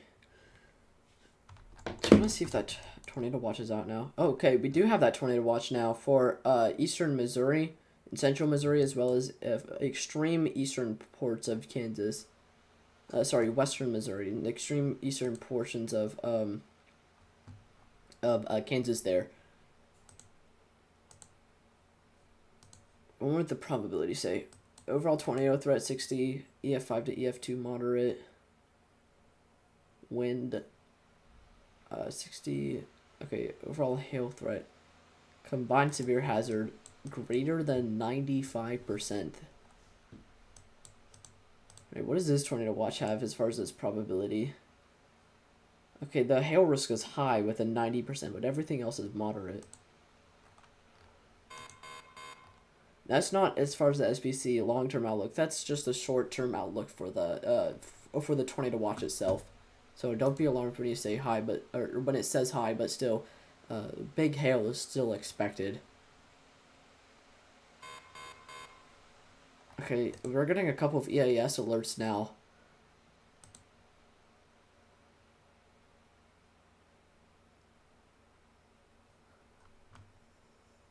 Actually, no, never mind. The strong thunderstorm, that's just a special weather statement.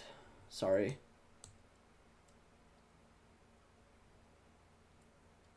But we do have a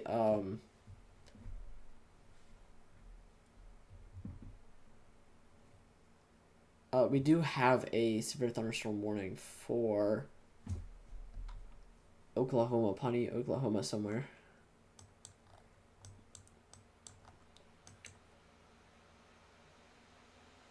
Yeah, Pawnee, Oklahoma. It probably hasn't updated here yet, but it will in a moment.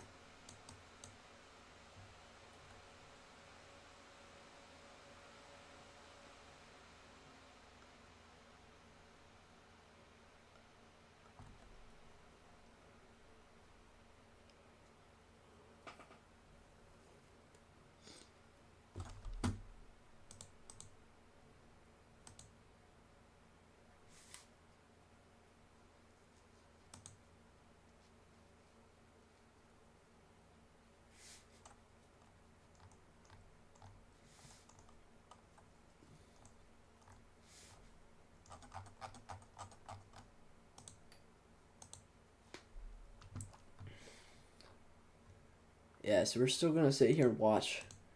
Does look like rotation on that one mesocyclone maybe dying down a little bit.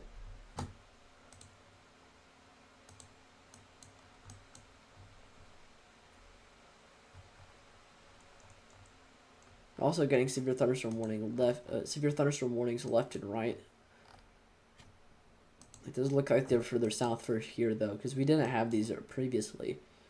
Still exhibiting some pretty nasty wind gusts, upwards of 70 to 60 mile per hour wind. Actually, it does look like it was downgraded, but still could still see some nasty wind gusts with these, as well as hail that may be able to reach 1 inch for portions of northwestern Texas, north central Texas, kind of around that region, to the just to the west of Abilene, Texas. So definitely make sure you're getting into a building if you live in the affected area, because 1 inch hail, strong damaging wind gusts are not fun and pretty dangerous.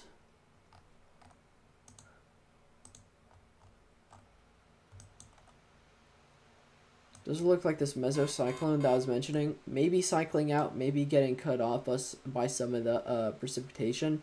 It may just be ingested into the storm, and then it does look like this southern mesocyclone may begin to take hold.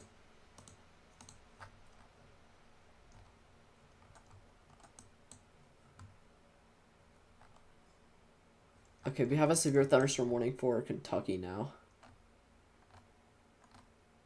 including southern Cincinnati.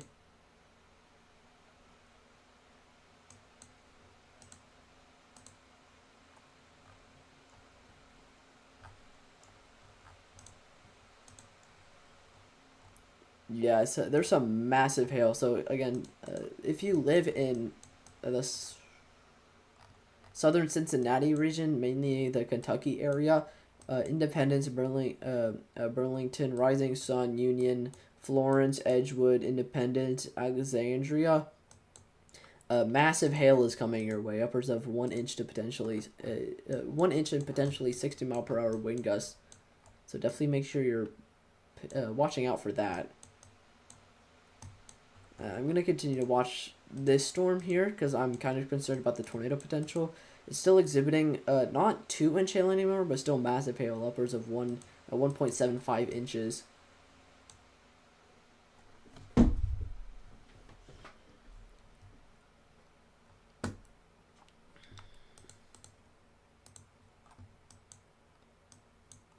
Yeah, you can see how rotation is kind of trying to develop its way on that new hook echo there, the new mesocyclone that's forming.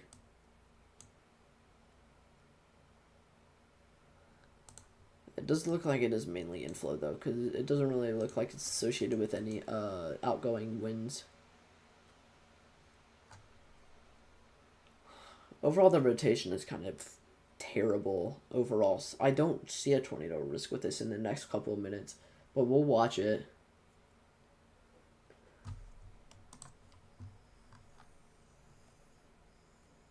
We'll definitely watch it to see how it progresses.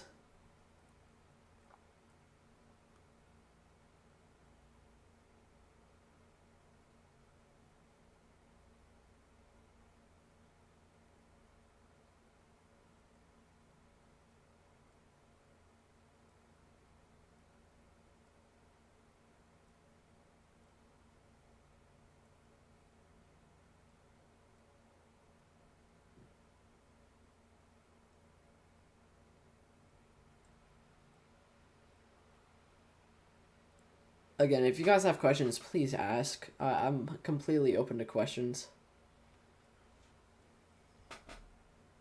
I'm just been sitting here watching the velocity, see how it will progress. I'm just waiting for the next velocity scan, see if rotation either increases, if it decreases, what's going on with it.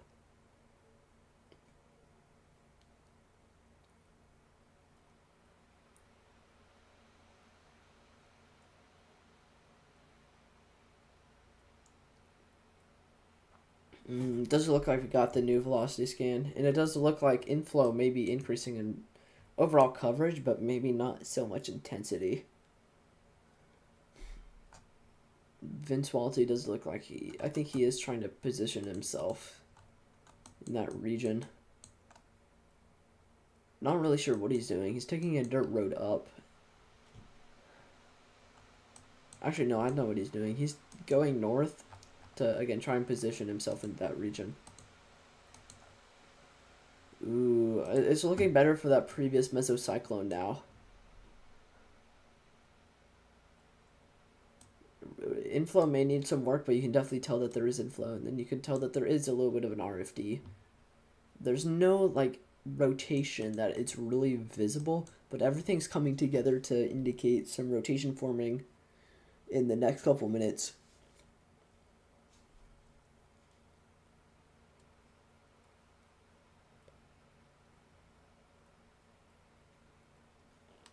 But that inflow notch has just become significantly more open and more clear, and definitely has tornado potential still. If we can actually get rotation developed, but right now it's mainly just an RFD and outflow. Or an RFD and inflow, sorry. With not much of a tornado risk on that just yet.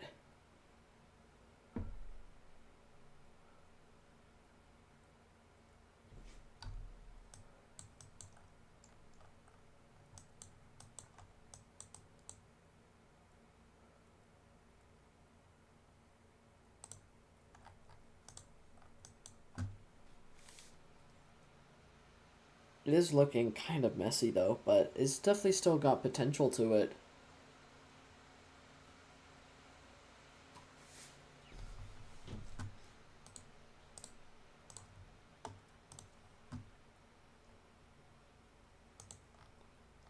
Yeah, so,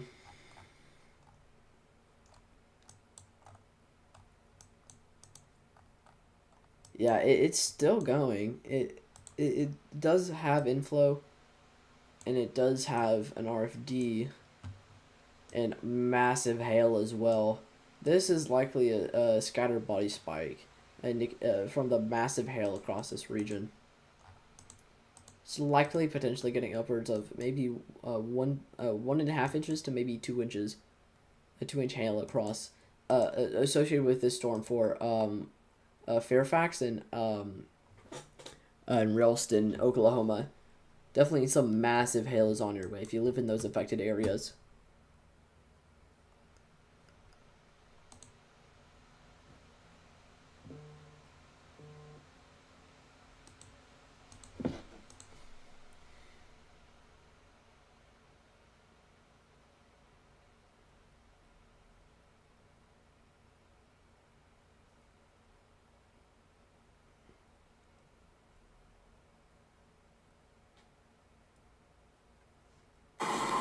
Let's read Timur.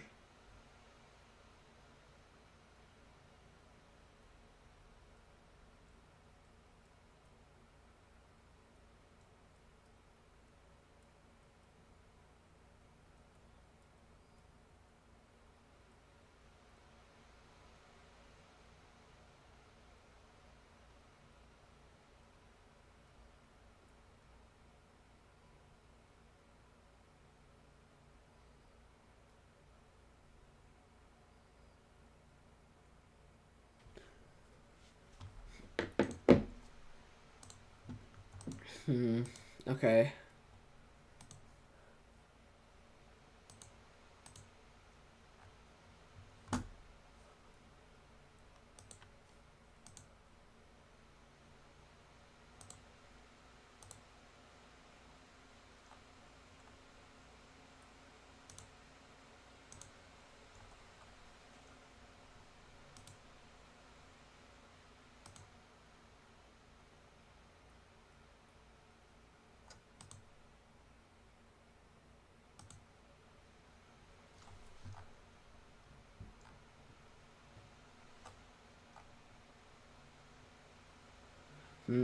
Honestly, oh, okay, yeah, it does look like we may be getting a little bit of rotation beginning to develop there.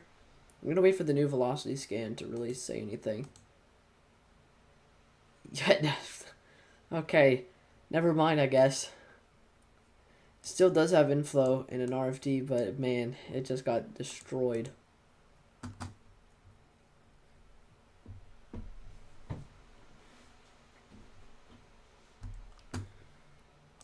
And we did just get another severe thunderstorm warning for somewhere.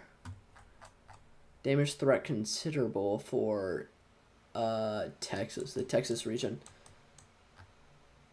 So they're still going for severe thunderstorm warnings for further down here.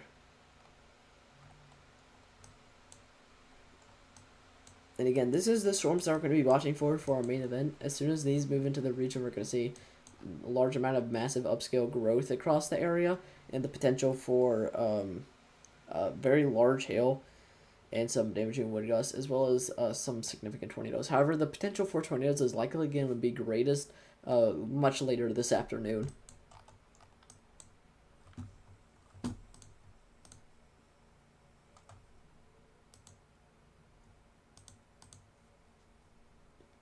Unless we get a tornado warning, I'm probably just going to stop looking at this cell for Pawnee. Mainly going to focus on the storms that are going to be developing across Texas and are already ongoing. These still exhibit the potential of tornadoes. We could definitely still see a tornado potential with this, because this is associated with the low-level jet. It's kind of weak as of right now, but it's still enough shear and enough instability to support maybe at least a low-end tornado risk as of now. But mainly, as of right now, you can tell it's definitely a large hail risk, mostly. As you can tell, very, very big reflectivity, very decent hail core. And potentially some massive hail, upwards of 1.75 inches. And then also some strong damaging wind gusts, upwards of 70 miles per hour on the back end of that. So it does look like it is going to mainly track through mainly rural areas to the north of Abilene. However, if you're driving to the north of Abilene and you know you're in proximity of the storm, definitely make sure you're paying close attention. And then we also do have the severe thunderstorm warning further down south that is probably going to directly impact Abilene. We do have precipitation that is being vented off to the west, with the majority of our updraft on the dry line to the west, and our precipitation's being vented off to the east. But we are seeing some hail along this line and some damaging wind gusts. So we're likely not going to get a tornado risk out of this as of yet.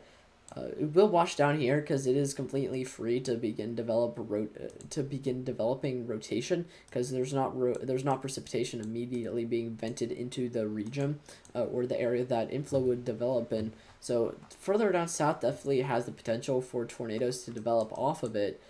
But anywhere else mainly looks like it's going to have a more limited tornado risk along this line. It's definitely going to be more of a large hail risk and a damaging wind gust risk.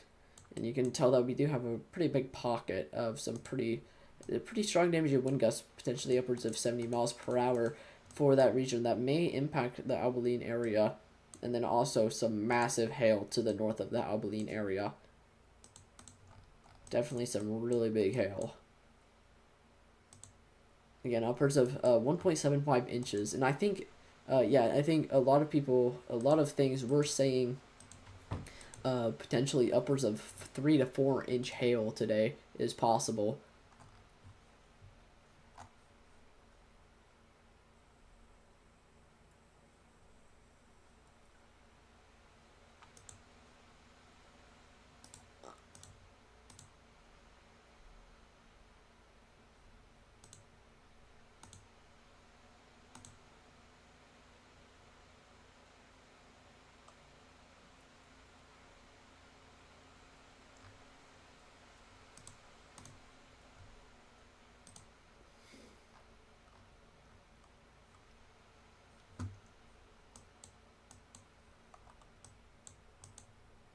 Yeah, so we're going to sit here and watch it. We did get a couple of severe thunderstorm warnings, as you heard. So I'm going to go over those real quick. It's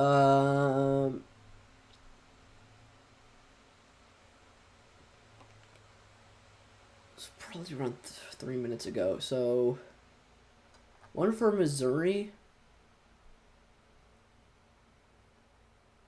And it looks like, yeah, maybe just that for Missouri, I think.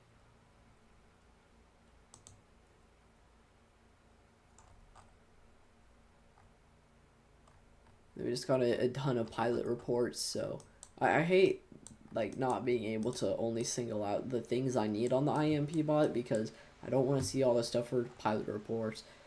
I don't really care about fire weather. I don't really care about any of that extra stuff. And it's just clogging up what I'm looking for. But we do have this severe thunderstorm warning here to the north in northern Missouri here.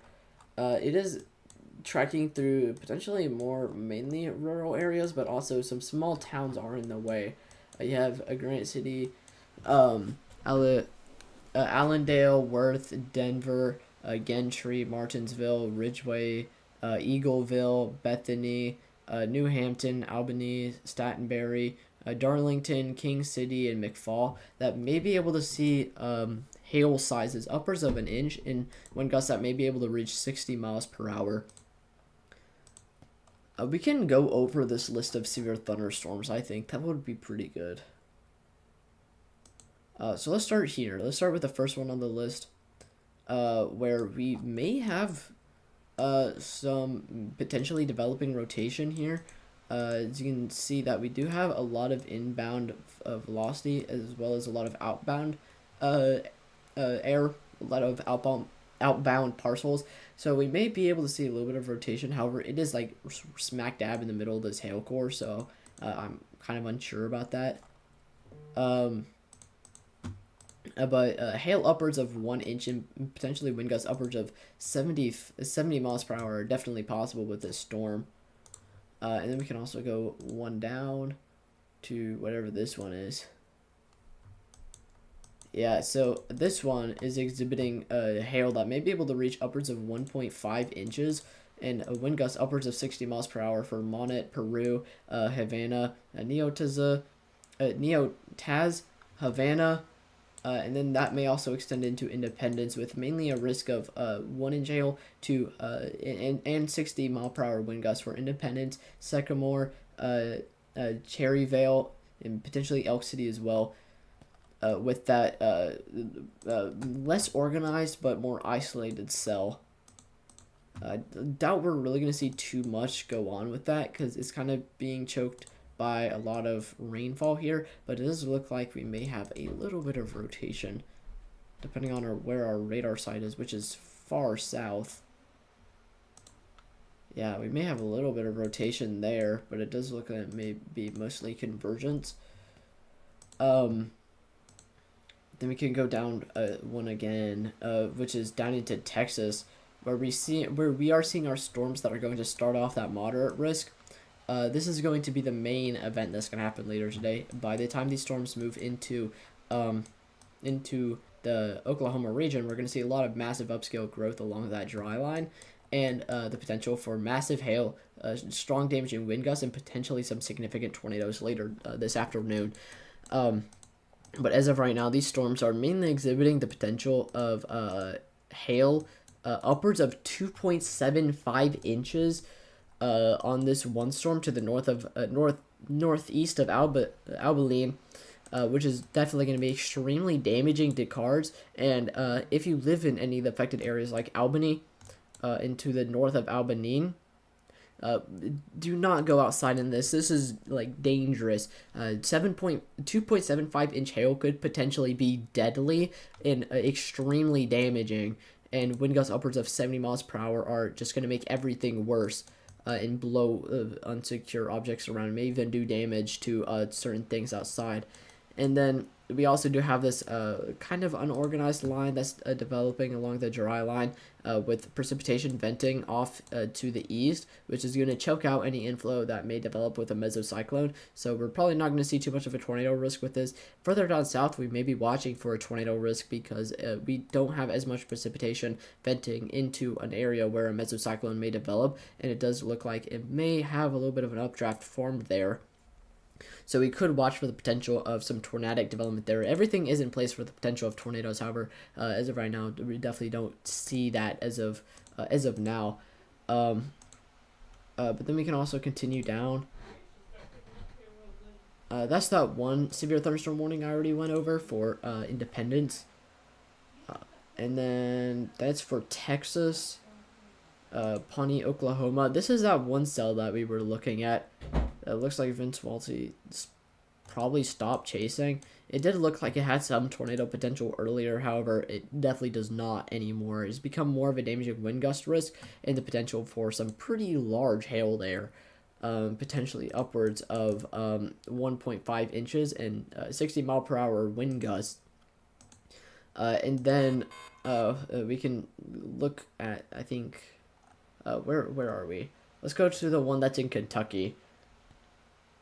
To the south of Cincinnati, in very populated areas, we have two main cells that we're watching. Mainly this one, which will likely not have a tornado risk. Does look like it may have a little bit of rotation. However, it does look like its inflow may be being choked by rain-cold air from the precipitation from the cell that's further to the west. And both of these are exhibiting the potential of hail sizes that may be able to reach upwards of 1 inch, but I do think maybe 1.25 inches is possible with this storm. This does include Florence, Union, Independence, Edgewood, Latonia Lakes, Taylor Mill, Highland Heights, Silver Grove, Alexandria, and Visalia. Very populated areas just to the south of Cincinnati in Kentucky. Actually, I think it does split up. Yeah, I think Cincinnati does split into Covington, south of the Ohio River. So Cincinnati, Covington region, the very populated areas to the south of Covington and Cincinnati.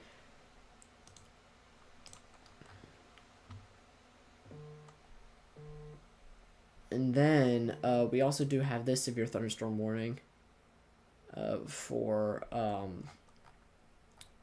northern Oklahoma there with that cluster of cells. This is, again, that other storm I was looking at that may have some rotation developing now and may be becoming more organized. However, again, it is in the smack dab center of that hail core. So overall, I doubt there's going to be too much of a tornado potential with that, but we will watch that. It likely won't jump on it unless there's actually a tornado warning for it. Then we have a severe thunderstorm warning for a couple of small towns, actually quite a lot of small towns in northern Missouri, which is mainly exhibiting the potential of 1-inch hail in 60-mile-per-hour wind gusts. For a lot of these small towns that you see here, most notably, I think Darlington, Albany, New Hampton, Martinsville, Bethany, Denver, King City, mainly around those areas. And it does look like our updrafts are probably on the northern end, and then our outflow is being vented off to the east. We may get maybe an inflow notch that may develop into some of these updrafts. However, it doesn't really look all that plausible because this is way too far to the north. There's not really all that much directional shear, but there is instability in the region to support maybe a low-end tornado risk. And then what was that final severe thunderstorm warning for Taylor, Texas, and Taylor, Texas, which apparently doesn't exist on the severe thunderstorm warning I just clicked. I guess it's this one. It's mainly exhibiting a 1-inch hail and 60-mile-per-hour wind gusts. You can tell that it has that severe thunderstorm warning because it is exhibiting much larger hail, more of a potential for hail than any of the other storms surrounding it. And again, this one I am watching for maybe a tornado potential to come out of it.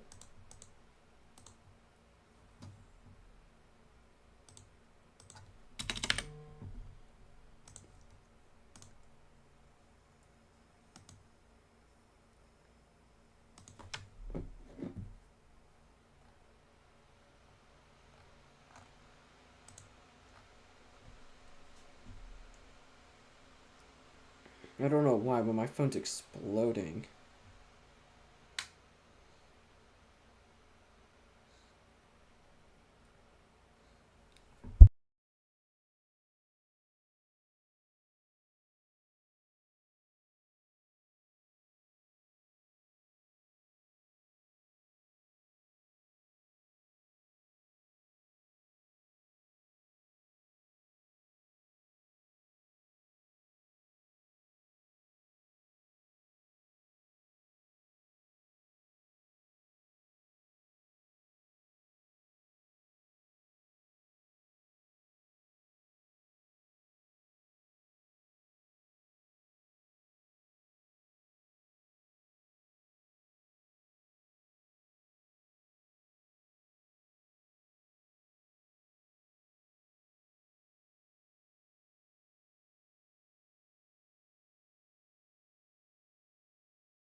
I had to check some things. I am going to put on the stay tuned screen for a minute or two, a couple minutes actually, because I gotta get the word out about the other tornado watch.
Alright.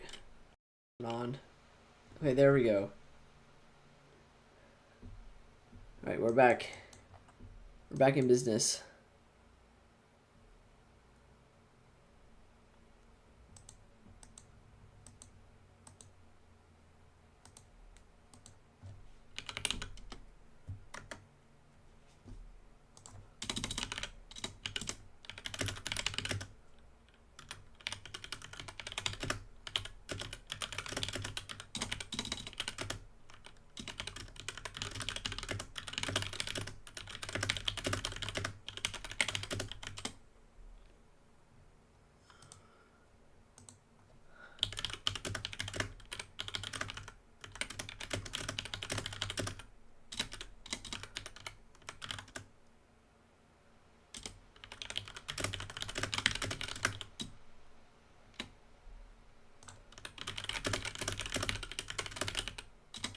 Okay.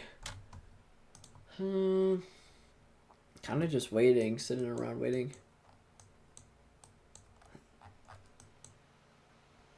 No typing, thank you. Yeah, I do know my keyboard's pretty loud.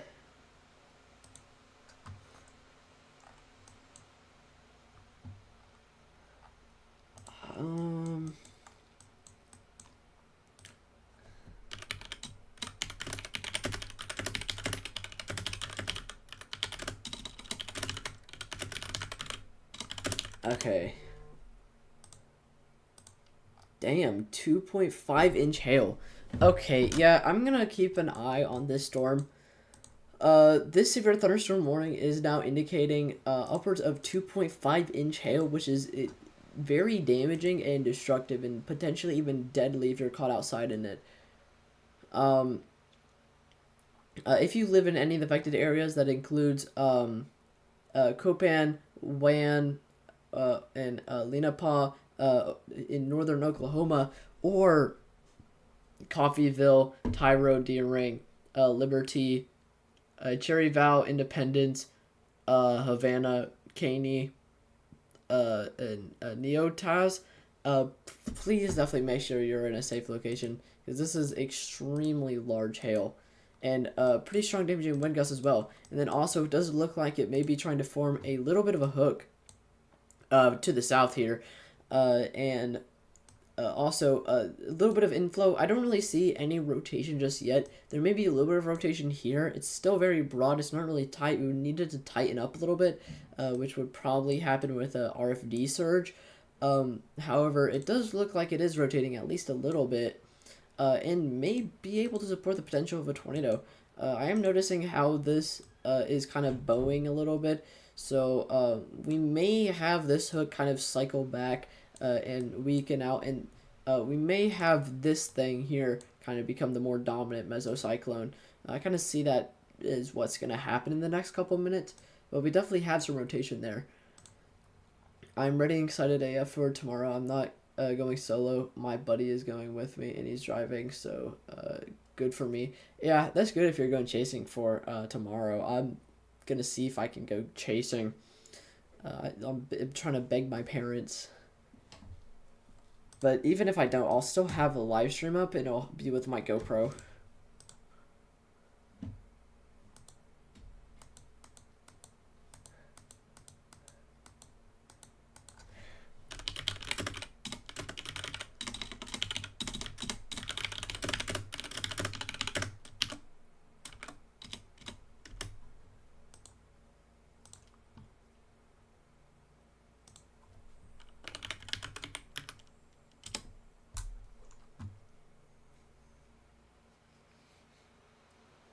But yeah, we're definitely gonna watch it. I don't know what's going on Vince Walty's stream. He's stopped or something.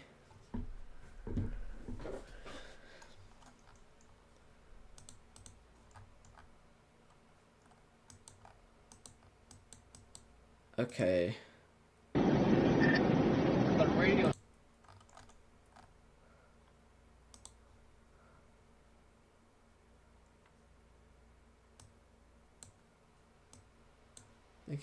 I think I'm gonna switch the stream from Vince Walty's to Brandon Kopic. Highly suggest checking out Brandon Kopic's stream.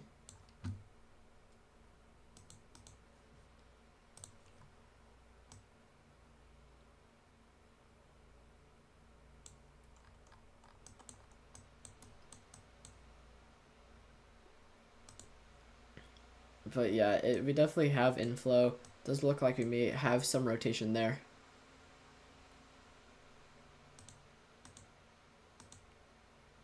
I should not what? I shouldn't chase, or I shouldn't switch streams to Brendan Kopic.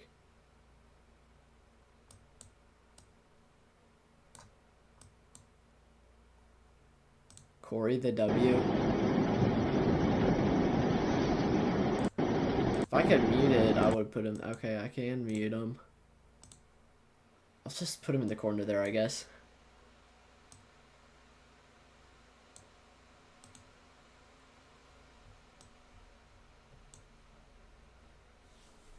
It's kind of hard to see now, but it's whatever.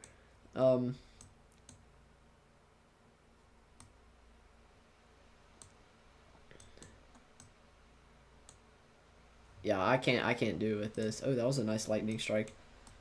But yeah, I mean, we have rotation developing, it looks like. We may need a little bit of an RFD search, because it does look like it may just be separate RFD and inflow, and we don't really have too much rotation. So if we were to get an RFD search, it would cause inflow to circle back. It would overall make it more mature.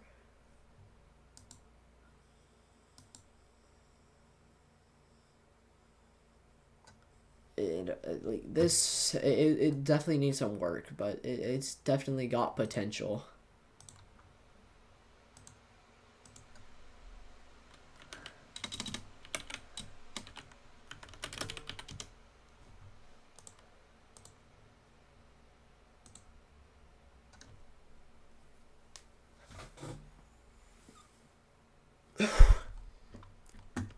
Still massive hail with the storm as well. Okay, now has the tornado possible signature. So again, a tornado could be possible with this. It's not a tornado warning yet. Still, again, this rotation definitely needs some work to be worthy of a tornado warning. But you can tell that there is still massive hail still with the storm. Upwards of 2.5 inches, which is still deadly, potentially deadly, and then also very damaging. These chasers are going to need to figure out something, because they're about to go into some pretty massive hail if they continue north. It does look, they're going to continue off to the east, it looks, to stay ahead of the mesocyclone. But if they were to continue north, which I'm glad they didn't, I would be surprised if I would be surprised if they did, because they're pretty good chasers, and they would definitely notice that. So.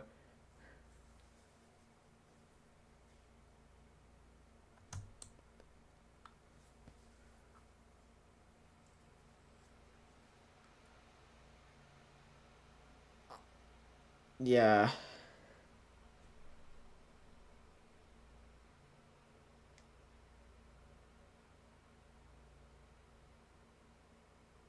Yeah, you can see how powerful that rain shaft is. There's massive hail in there.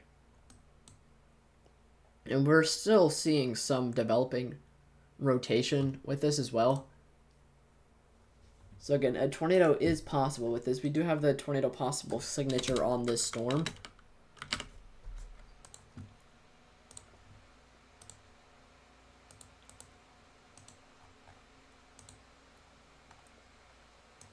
And I'm also noticing that we do have this more isolated cell to the south. This one does need some work, but I think I have overall more confidence for it than I do with the one up north, because it is free in the warm sector, and it doesn't have any precipitation being vented into its into its inflow. So we could definitely see some rotation that may develop more easily with that cell further down to the south. On the it's currently severe thunderstorm warned for Osage Nation and Pasuka. But yeah. We definitely have two storms to watch here.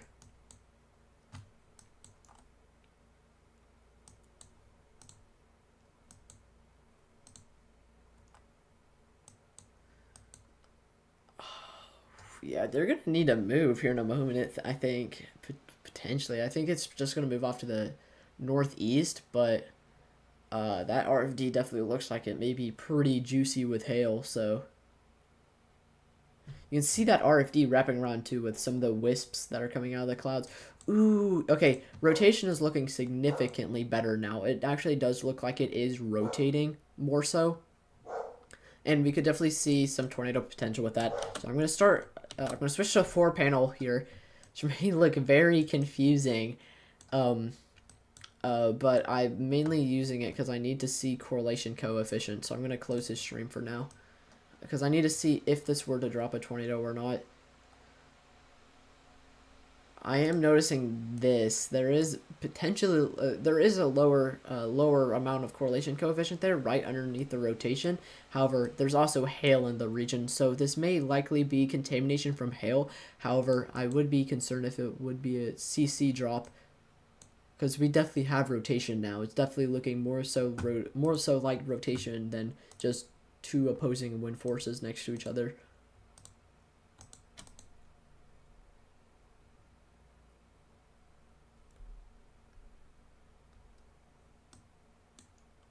So we'll see what this does. See if they'll tornado warn it, because now it actually does look like rotation, and it is pretty strong. It is broad.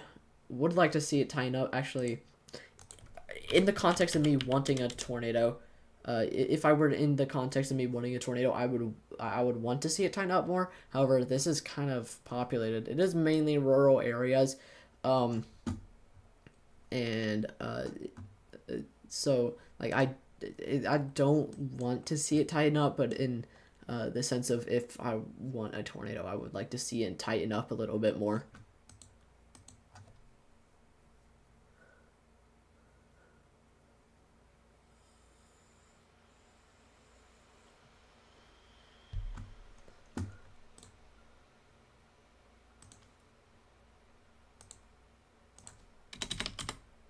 So I'm going to continue to watch this storm. I'm not going to move away from it just yet. I need to see how it progresses in the next couple of scans.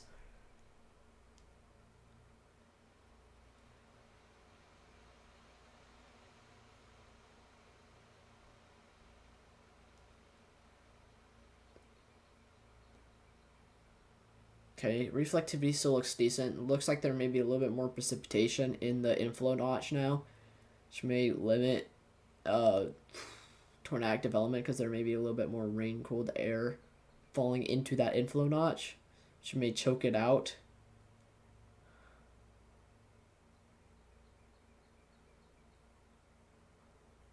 But still, massive hail is still very apparent here, upwards of 2.5 inches. Again, very damaging hail. Very dangerous hail as well if you are caught outside in it.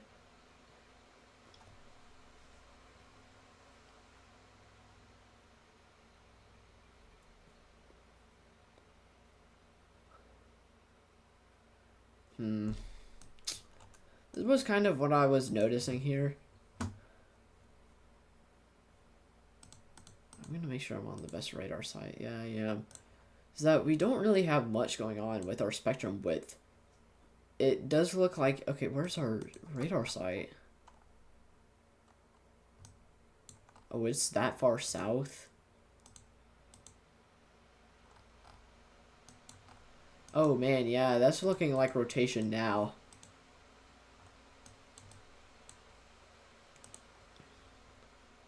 But our spectrum width shows turbulence. Kind of the interaction between two wind fields, and it's kind of straight like that, and it's not really indicating too much like rotation. If we were to see tornadic development, I would like to see a little bit of a push to have that circle back around and actually see maybe a circle of on spectrum width instead of a line. I'll wait for the next spectrum width scan, though. Yeah, it does look like it may be circling back around here. Maybe trying to form into a circle. Inflow notch may be trying to push in a little bit, and then also may get a little bit of an RFD. A little bit of a push on the RFD. But relative to the radar site, we definitely have quite a lot of ingoing and outgoing winds, which would indicate rotation. But also on velocity, you can tell that there may be a little bit of a push up north from our inflow. Yeah, it definitely looks like it may be trying to form into more rotation. Our inflow notch is still staying stable, but there is precipitation. There is more heavy precipitation falling in, which may limit a tornado potential because it may be ingesting more rain-cooled air.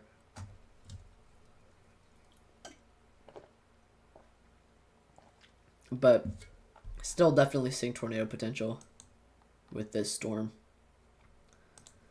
Then I also noticed this as well on reflectivity. In the context of wanting a tornado, it's definitely trying to produce.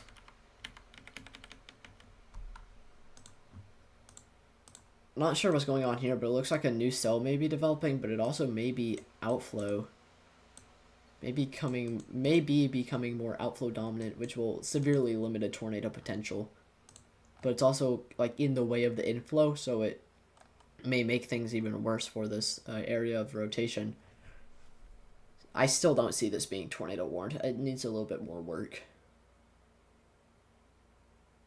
But yeah, you're right, the pilot guy. It is definitely trying.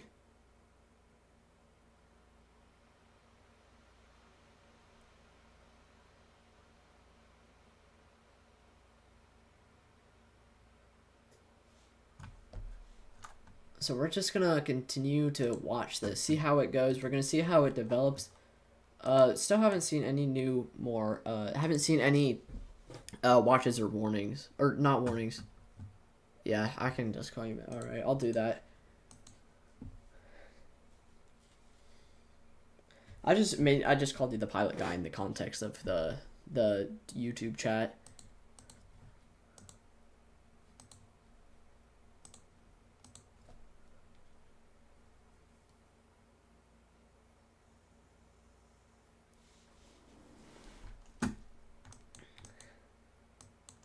I'm cooked. I'm not cooked. Actually, I may be on Tuesday, but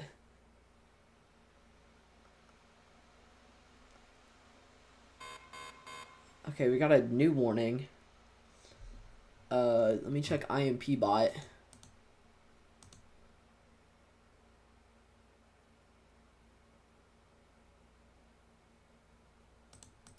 I'm no longer in the all bots talk room. What? Severe thunderstorm warning for Texas. It's another Texas warning. I'm gonna switch it back to dual panel.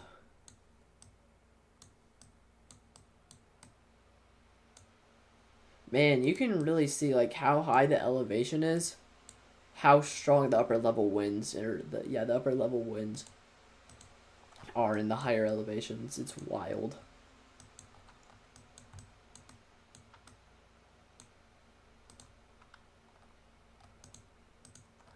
Oh, okay. This looks like it's developing a pretty nice hook. This severe thunderstorm warned storm for Breckenridge. Looks like it does have a pretty nice hook on the end of it, and also a really, really defined inflow notch, and then also rotation trying to at least develop.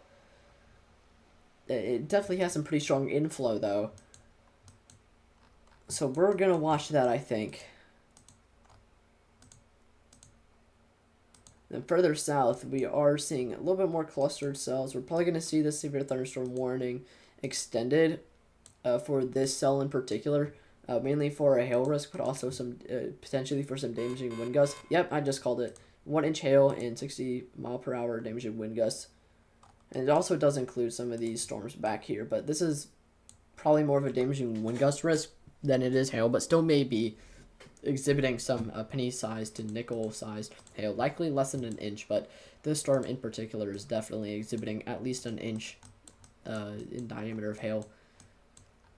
This is probably going to be the new storm I'm going to watch. See how this develops as far as our tornadic development. I will watch to see if we do get a tornado warning. You'll definitely hear it if we get a tornado warning. Actually, I'm going to make sure. I'm going to make sure that we get that warning sound that I hope it is set at.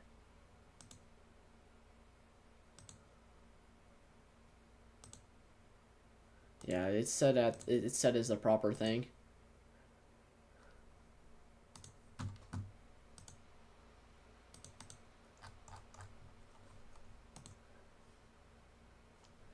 pushing north on Tuesday. How far north are you planning on going? Because I may be chasing. I may try to target around Cincinnati, I think.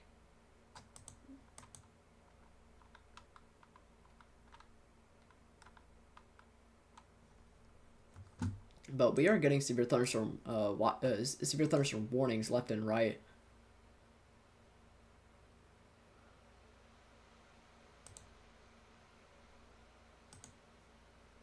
Should probably turn on the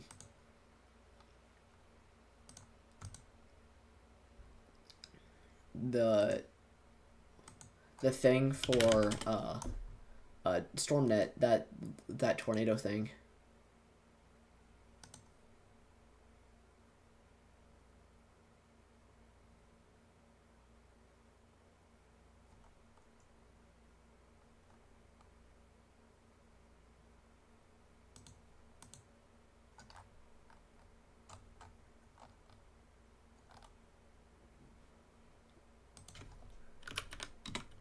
Right, StormNet. StormNet's proven itself really useful multiple times, so I really like it. It also has hail and damaging wind risk. As of right now, those two cells I was talking about, this one, which is becoming a little bit disorganized as far as velocity, has the potential for tornadoes, but the best area that it does have is up here. This still has the tornado possible signature, so I'm going to trust that a little bit more,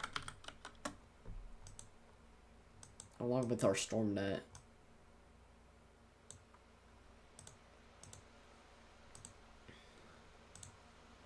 Also noticing that this is developing. This may merge with this, may help our storm a little bit. And I'm also noticing that we may have two main areas of rotation here. Not sure what the storm will do with this, but it probably will either have one sent back behind, or it will probably ingest one of them into the storms. So one of these will have to take hold as the dominant mesocyclone. But we'll continue to watch that.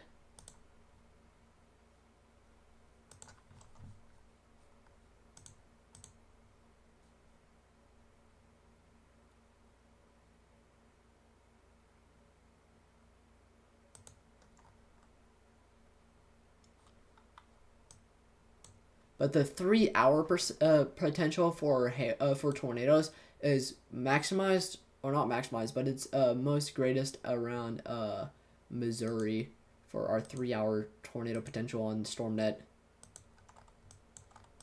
But then our damaging wind risk, that's crazy. We have a 100% risk with the potential for significant damaging winds to the west of Dallas. It's mainly with that storm as I was talking about. Okay, that now has a tornado possible signature. And a train spotter just reported, not a train spotter, but the fire department just reported 70-mile-per-hour wind gusts. And hail is continuing to get bigger, upwards of 2.75 inches, and wind gusts upwards of 70 miles per hour, and that tornado possible signature. Everything is on this storm right now. We definitely could see a tornado come out of this, as we do have a pretty well-defined hook and pretty well-defined inflow notch and rotation. This one's probably going to die out and be ingested into the storm. The southern one's probably going to become the more dominant one.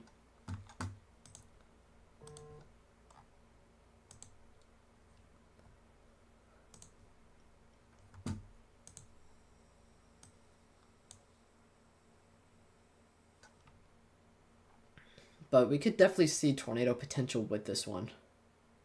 And the one further south as well. I'm mainly probably going to watch this one, see how it progresses. Yeah, and then our severe hail is going crazy. Mainly all the storms we've looked at so far have a near 70 to 80% of some hail. Severe hail.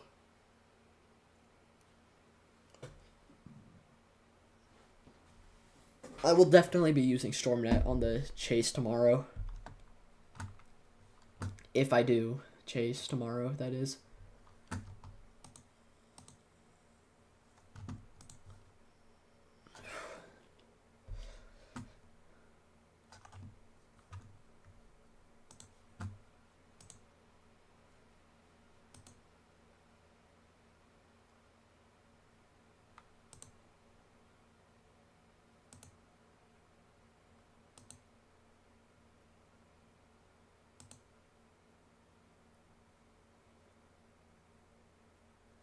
But yeah, we definitely have some rotation. Again, that northern mesocyclone's just going to be ingested and it's dying off now. But that southern mesocyclone's really taking shape, really taking form, and it is definitely rotating.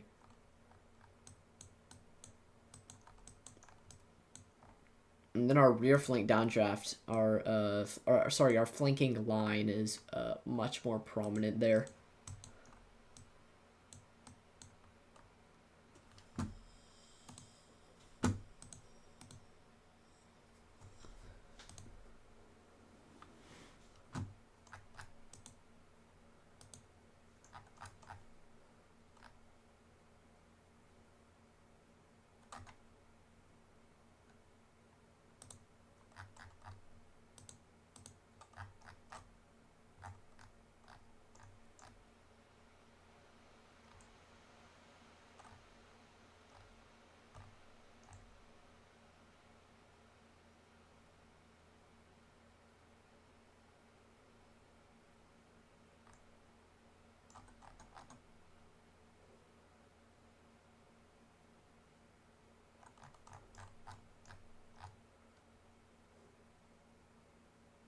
The wind-driven hail is insane.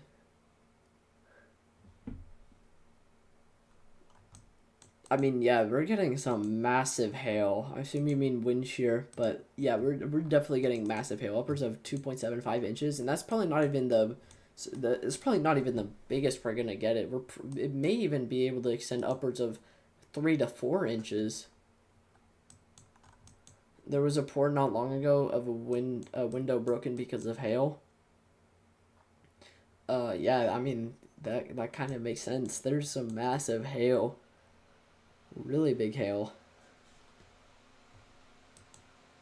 Spotters are mainly measuring it at less than 2 inches, so they may downgrade the next severe thunderstorm warning to around maybe 2 inches to maybe 1.75 inches.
'When I heard downgrade, I was like, "What?" Until I knew what you meant. Yeah, they're not downgrading the hail risk. They're definitely gonna keep it at what it is, especially with what we're seeing right now and what may happen later.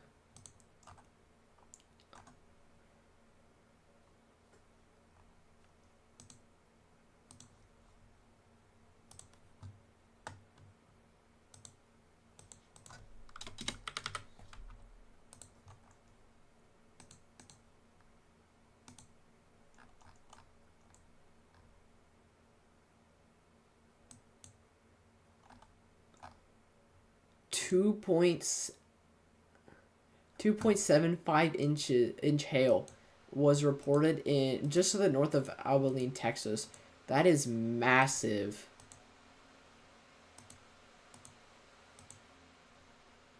Yeah, and the severe thunderstorm had 3-inch hail and 80-mile-per-hour wind gusts on its warning. That's gonna activate the EAS system for sure. That's and it really has a pretty nice hook echo. It's not as prominent, but it is still there. It's still potentially indicative of maybe a tornado, but there's not really all that much rotation. Inflow's kind of weak.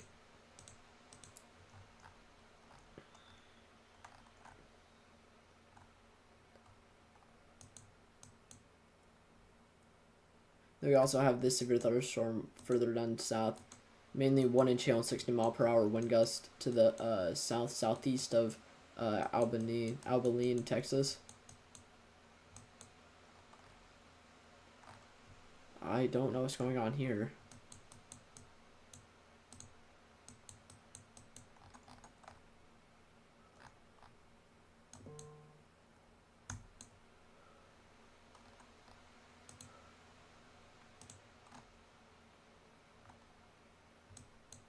Isn't 2.75-inch hail enough to activate the EAS? I don't know. Let me check.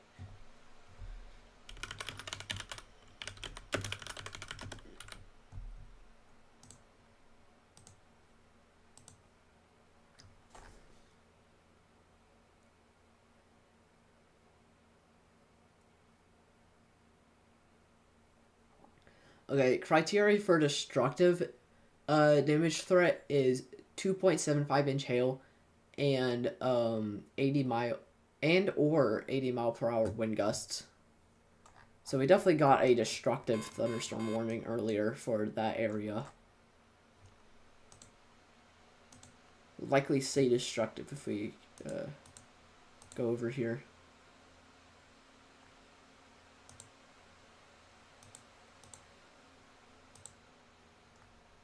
Yeah, destructive.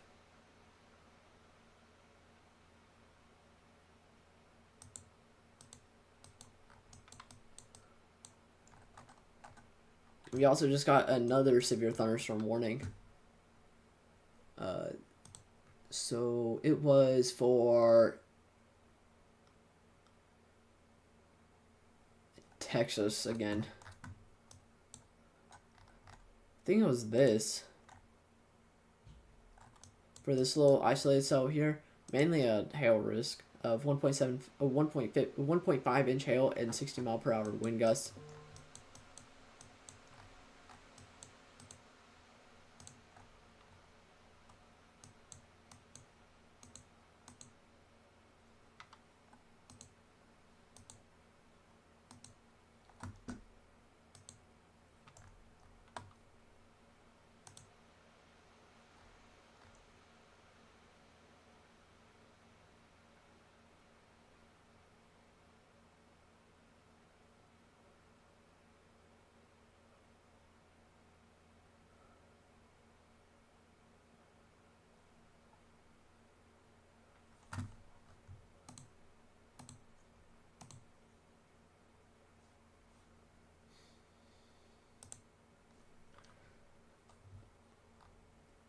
Yeah, so we're going to continue to watch this. I think it still has tornado potential. I mean, the rotation is looking kind of iffy. It's still there, and there's still inflow. It does look like the previous mesocyclone is probably going to do the same thing as the other one. It's just going to be ingested into the cell.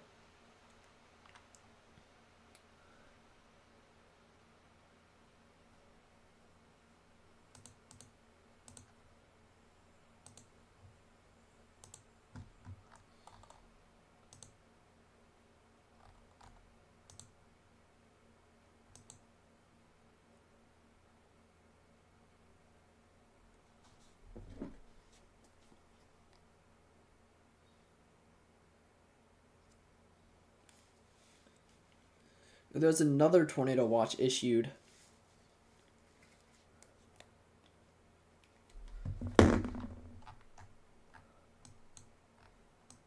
This tornado watch includes central Illinois and eastern Missouri, including the St. Louis area. So what I'm gonna do is I'll turn on the stay tuned screen, and then I'll get the word out about that severe thunder or that tornado watch here.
Alright.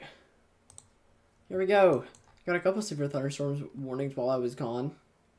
I think 2. Yeah, we're sitting at 12 severe thunderstorm warnings.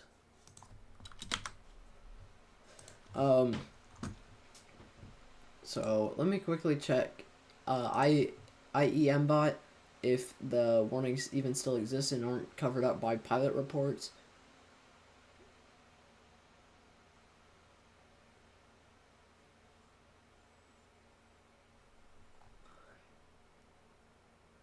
Yeah, they've been covered up by pilot reports.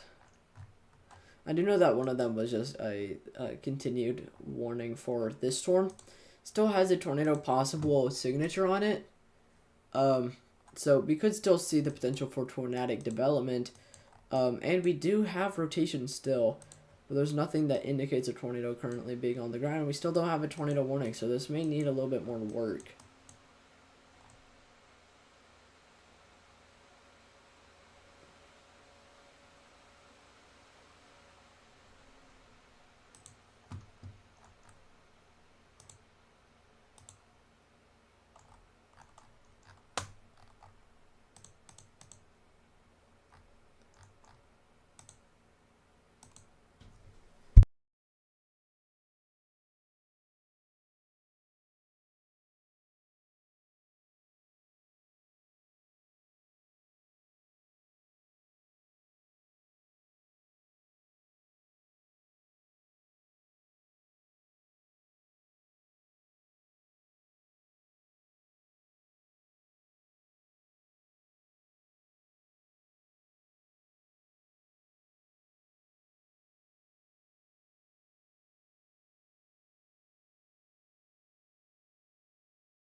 Okay. It's pretty slow going on. Still going on pretty slow. I mean, we still have rotation. Honestly, waiting for more of the upscale growth from the moderate risk itself, but we're getting there. We're going. We do have rotation still, though.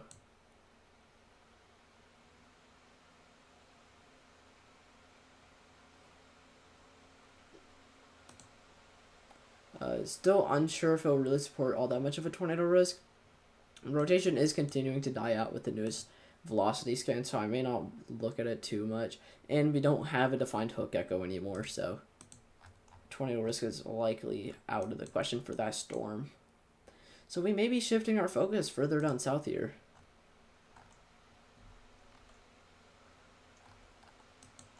Yeah, still not really much going on. It's still mainly a hail risk. Okay, this does have a tornado possible signature on it. I can actually see that. We do have a little bit of a hook echo there, and maybe an inflow notch, but there's not a whole lot of rotation. It will need some work if it wants to develop a tornado, but overall, it's not really much.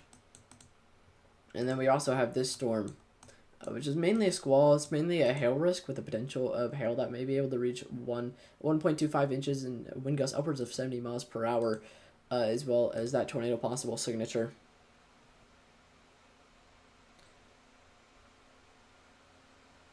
So overall, the tornado risk right now is pretty low until we at least get our low-level jet to increase and we get more upscale growth along the moderate risk.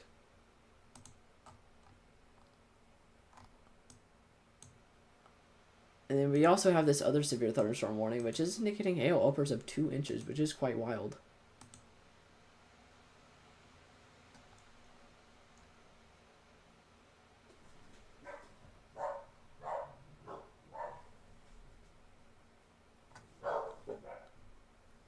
Alright, we're going to switch to this severe thunderstorm.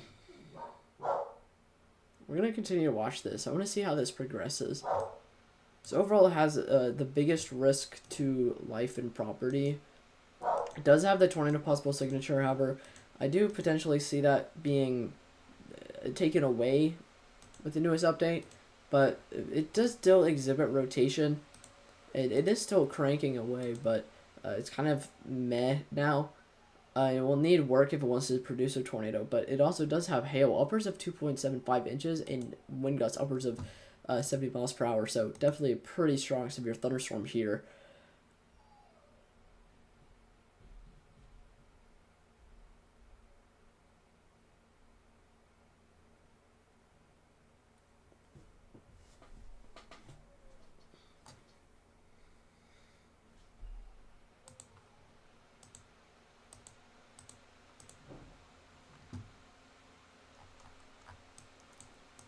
Alright, when is upscale growth expected?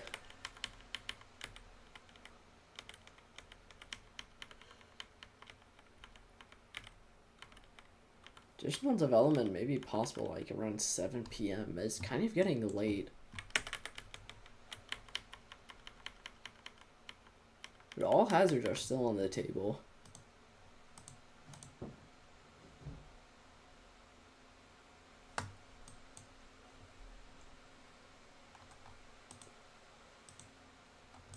Yeah, the hail risk was kind of decreased significantly to 1.75 inches, but still that's pretty damaging.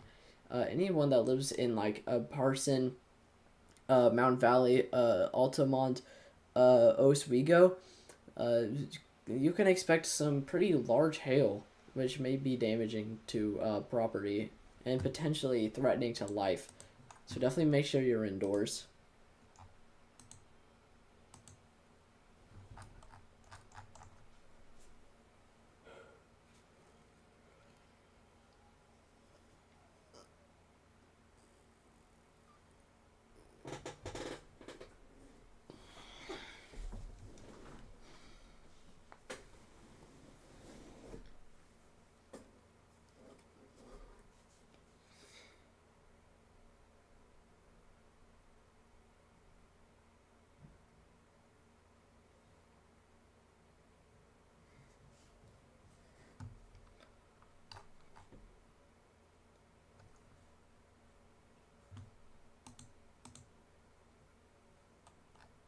Yeah, I mean, sorry there's not really, like, much going on. It's kind of,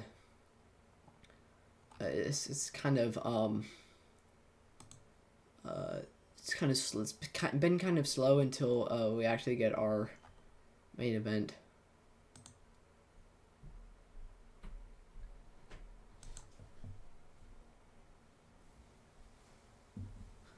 Whoa, okay.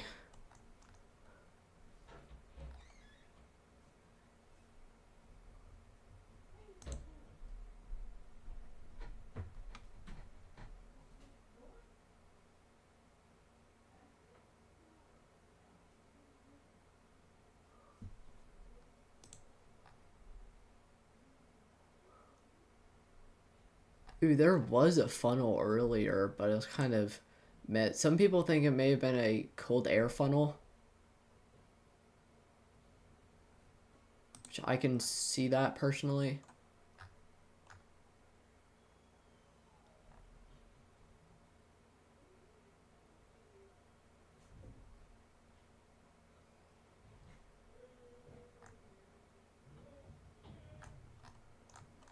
May need to watch our cheat code on our meso analysis. We also need to keep our storm net open.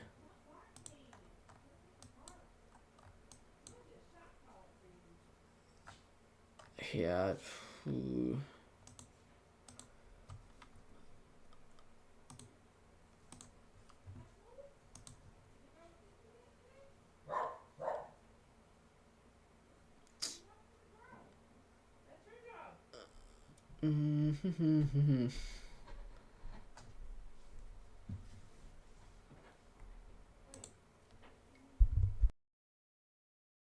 We do have quite a lot of our cheat code for both locations. We have quite a lot of 0 to 3 kilometer instability, and we also have quite a lot of 0 to 3 kilometer in surface vorticity, and we also have that further down south as well.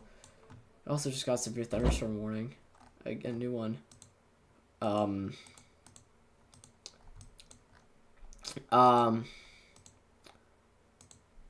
Thanks, I guess.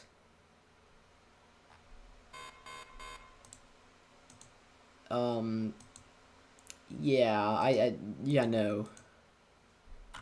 Unfortunately, no.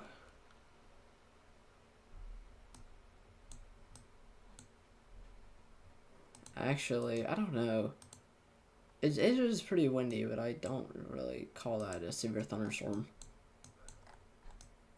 And we also got this new severe thunderstorm warning, which is an extension of this one that does extend from Tipton, Mountain Park, Snyder, Manitou, and Hedrick, Oklahoma. The storm's about to cross over the Red River, and it is exhibiting mostly 2-inch hail and potentially 60-mile-per-hour wind gusts.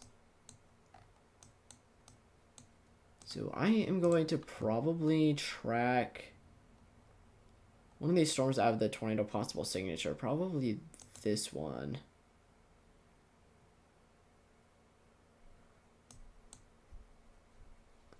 Yeah, I think that one still has potential. What does the other one look like?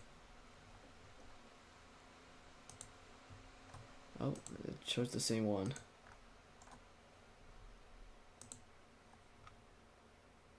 It's this one.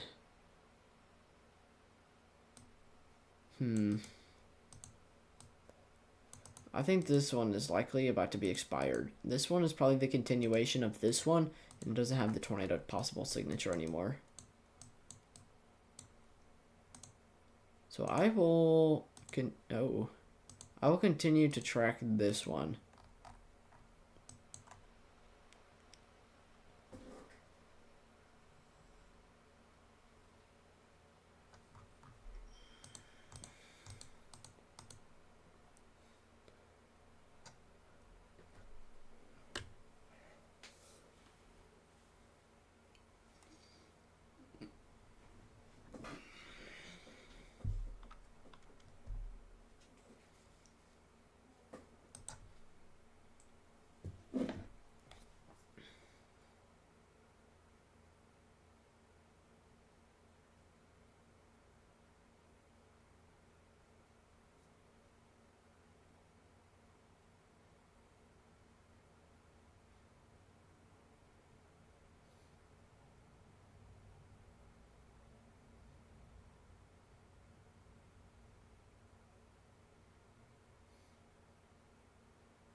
got another severe thunderstorm warning.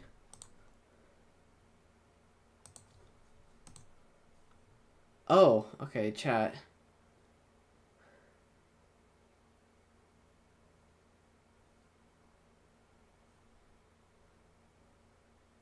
No bragging, last warning. I'm unsure what you're talking about.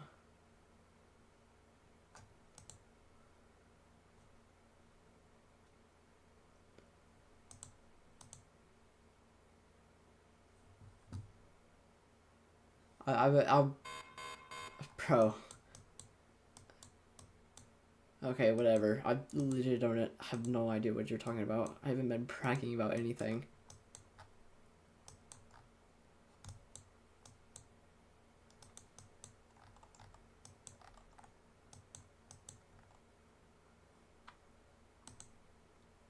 What have I been bragging about? I haven't...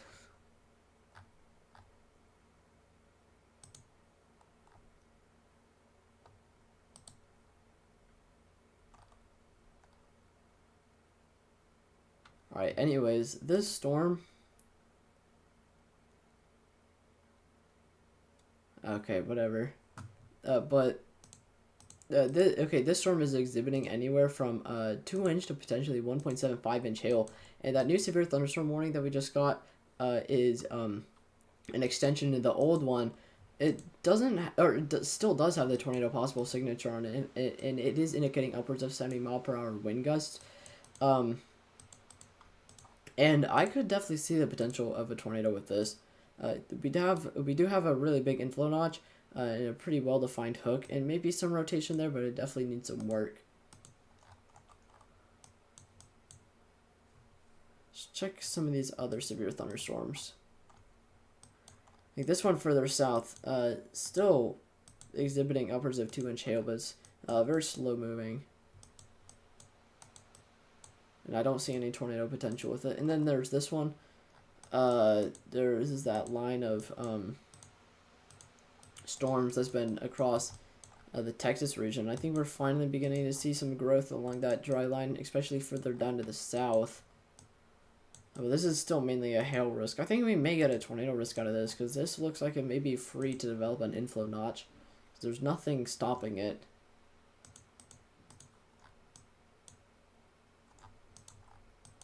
Keep an eye on that. But I'm going to mainly focus up here.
Alright.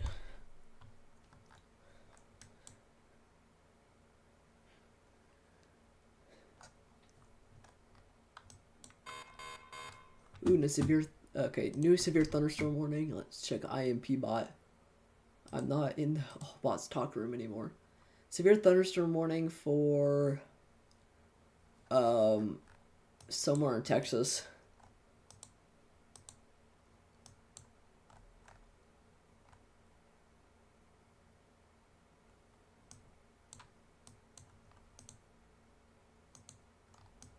Yeah, that's a massive hail.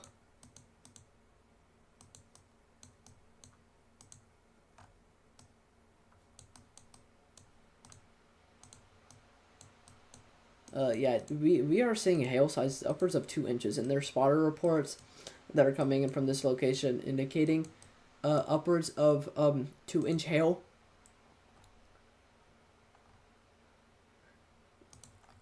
So yeah, definitely a lot of hail from the storm. You can see that there's a really beefy hail core here. Definitely really supportive of a very large hail.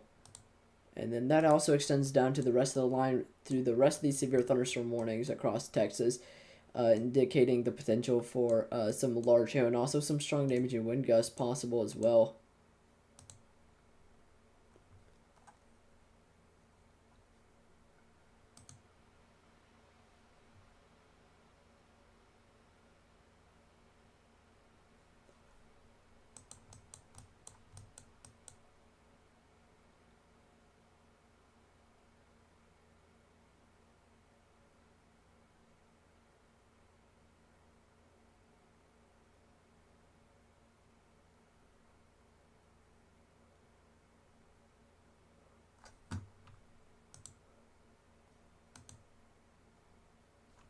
So yeah, if you guys have questions, please ask. I've just been sitting around waiting for stuff to happen.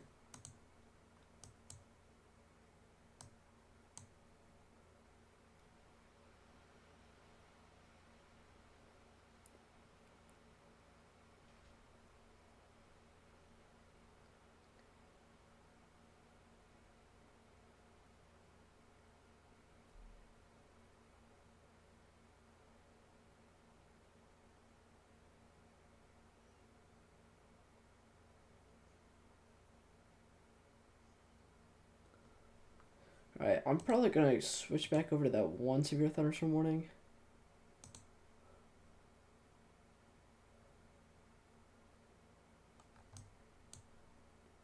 Yeah, still a really nice inflow notch. Still a very nice hook there. Definitely could still see some tornado potential out of that.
Alright, I'm gonna take a couple minutes here to kind of take a break. Because honestly, there's not much going on.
And my mic was muted. We do have yeah, okay, so as of right now, we do have a tornado warning for central Missouri, for Taos, Westphalia, and Lynn across the warm front there. A very defined inflow notch in a very defined hook echo. We're also seeing massive hail for this area. There's no indication of a tornado on the ground yet, but we could definitely see one drop, especially with the look of those velocities. It's very messy, but it's also strong rotation. And then I also did go over models earlier. We need to remember that this is mainly a massive hail risk that's leading to the moderate. And we are definitely seeing some massive hail. However, it does look like Oklahoma may be kind of maybe losing its risk for storms a little bit. It does look like a lot of the rainfall that's across that region may lead to a little bit more limited storms. But the south along the dry line still seems quite potent. And then, again, we still have the potential for tornadoes. And again, we could still see a tornado with this. If you live in Taos, Westphalia, and Lynn, please get to your safe spot immediately. You could see a tornado drop at any time with this. As of right now, it doesn't look like it's indicated as on the ground. But again, we could definitely see one at any time. I'm not sure why the warning didn't, or why the warning sound didn't go off, but it should have.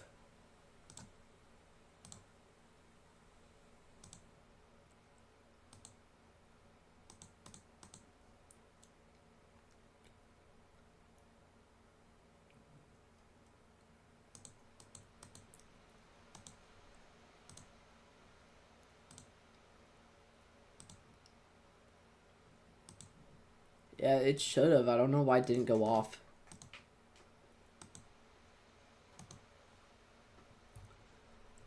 But again, tornado warning continues for Westphalia, Lynn, and Taos.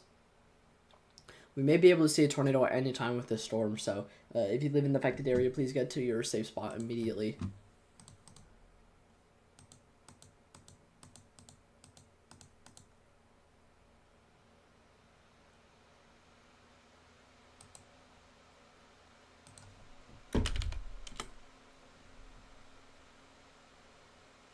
Again, thank you all for tuning in. Again, the tornado warning continues for Taos, Lynn, and Westphalia. Again, we could see a tornado touch down at any time with this storm. And even if we don't see a tornado, we still have the hazard of massive hail, upwards of 2 inches, and potentially damaging wind gusts that may be able to exceed 70 miles per hour. So definitely a quite potent severe thunderstorm, and it definitely has a really nice and organized supercell look. So we could definitely see a tornado come out of this. Again, tornado warning for Taos, Lynn, and Westphalia, Missouri. Please get to your safe spot immediately if you live in the affected area. And if you have questions, please feel free to ask.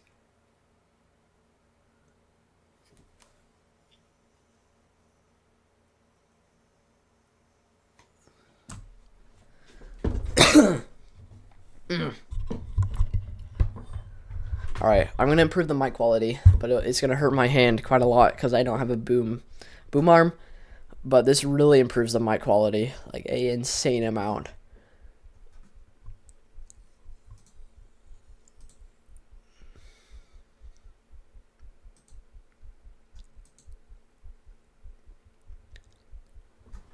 Again, tornado warning continues for Taos, Lynn, and Westphalia in central Missouri.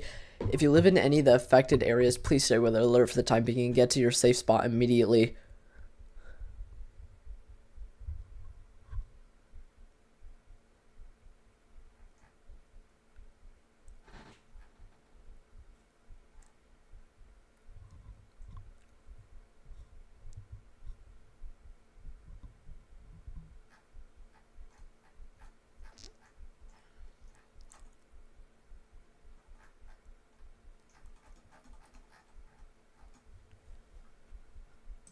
And again, if you guys have questions, please ask.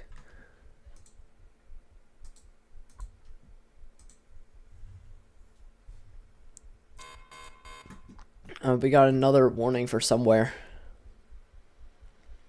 But I'm going to continue to stay on this tornado warning for now. to make it so it's not so cluttered, I am going to turn off the 4 panel and leave it as 2 panel. One side will be velocity, the other will be correlation coefficient to see if it touches down or not. I'll make this side velocity, and this side will be correlation coefficient, so we can watch how this storm progresses. You can already tell that our correlation coefficient is indicating very massive hail across the Taos region. Again, very damaging hail is expected with this storm as well as the potential for a tornado. You can see our rotation there.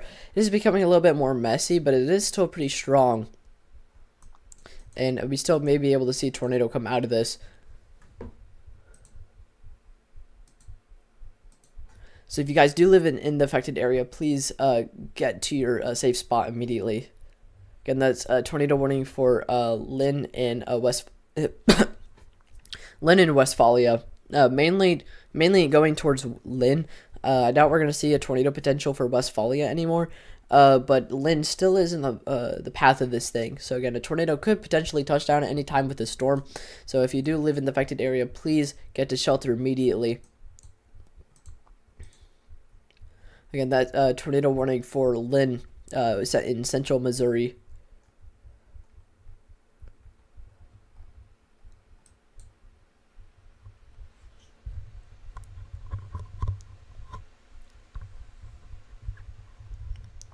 Again, really potent setup here. We could definitely see a tornado come out of this, and regardless, if we don't get a tornado, we could still see some damaging hail upwards of 2 inches in diameter, and a wind gust that may be able to exceed 70 miles per hour. So if you do, again, live in the affected areas, please get to your safe spot immediately. Please get to your safe spot immediately. How many subs you need to go live on? Get to your safe spot immediately. How many subs you need to go live on? Get to your safe spot. Oops. I accidentally replayed the save thing multiple times. I was checking the stream audio.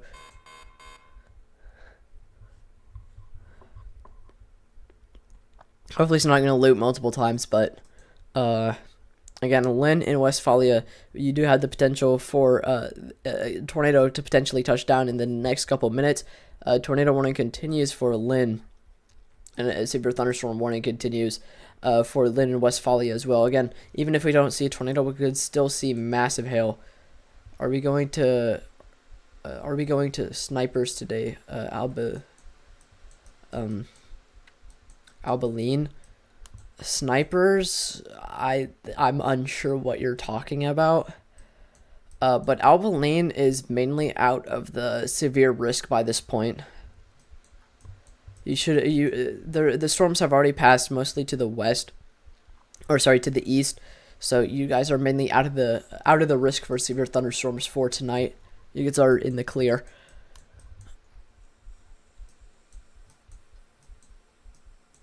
Is it going to rain today? It probably already did, but after what's already passed through, it probably won't.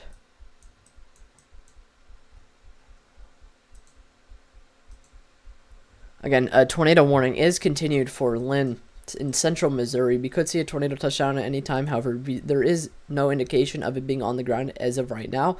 But even regardless, we could still see the potential of some massive hail, upwards of 2 inches in diameter, and a damaging wind gust that may be able to reach 60 miles per hour. Sorry, it was downgraded to actually 1 inch in diameter. So that's still damaging and quite dangerous if you're outside in it. So definitely make sure you're at least getting indoors and getting to your safe spot. If you live in Lynn, make sure you're getting into your safe spot for this tornado warning.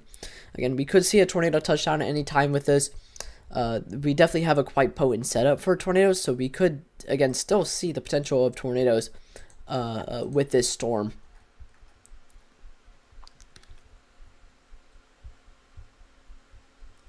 Again, if you guys have questions, please ask. I'm always open to questions regarding the severe risk, as well as the severe thunderstorm risk for tomorrow as well.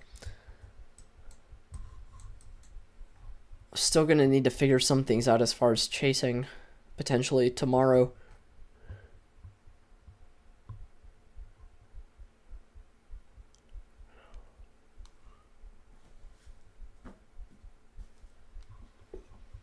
Speaking of which, where's my phone? Hold on, I'm gonna set you guys down.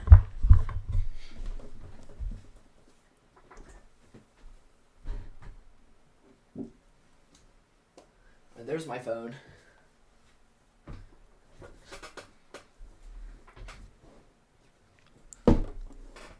Okay. My quality is gonna be kind of worse compared to earlier. Oh, I'm leaving at 7:30 to move to my dad's house. And that's when I will initiate the potential for a chase tomorrow. I will likely have to plan those things, and depending on when they get here, because they're not here and it's 7:30. It's already 7:30, so depending on when they will get here, I'll have to cut the live stream. But it will likely be back up to later tonight, depending on how storms want to play out. So if you are still interested in the live stream, make sure that you're staying tuned for that. But I'll also let you know when I have to go. And then a live stream is almost 100% certain for tomorrow, unless something out of the ordinary happens. But again, tornado warning continues for Lynn in central Missouri. If you live in the affected area, please get to your safe spot immediately. The surrounding severe thunderstorm could also exhibit the potential of hail 1 inch in diameter, which is dangerous if you're caught outside in it, and potentially life-threatening. And then also damaging wind gusts that may be able to exceed 60 miles per hour. So definitely a quite strong severe thunderstorm, and it still may be able to produce the potential of a tornado. And the rotation is kind of fading away here, but it is still cranking away, and still may be able to drop a tornado. So definitely make sure you're paying attention to that. If you live in Lynn, get to your safe spot immediately. And we'll continue to watch this storm, see how it progresses.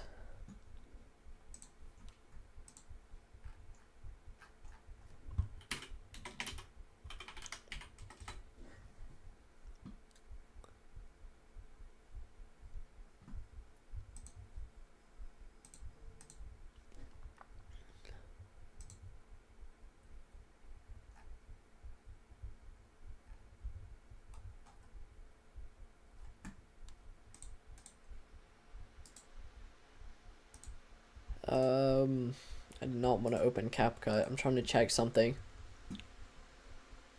Okay, yeah.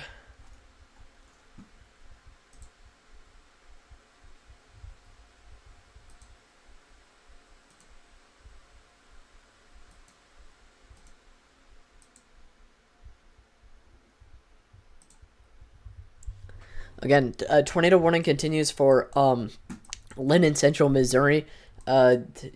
Definitely get to your safe spot immediately. The tornado could drop down at any time with this, and this storm could exhibit hail upwards of 1 inch in diameter and potentially damaging wind gusts upwards of 60 miles per hour. Again, as I mentioned previously, it does look like our rotation is beginning to die off here. However, if we were to see that suddenly increase, it could still produce the potential of a tornado. I'll wait until this tornado warning actually expires, and then we'll move on to some other storm, but we could still see a tornado come out of this. So if you live in Lynn, still make sure you're in your safe spot. Don't come out just yet. And then the surrounding severe thunderstorm may be able to exhibit some damaging wind gusts that may be able to get upwards of 60 miles per hour, and the hail sizes upwards of 1 inch in diameter. Okay, now it's going. Now it's working. Now the alarm is working. That's what was supposed to happen whenever there was a tornado warning. Yeah, so now we have a tornado for Morrison, Oklahoma. Quite decent rotation here. Let's actually switch it to our our 4 panel really quickly, so we can see what reflectivity is saying.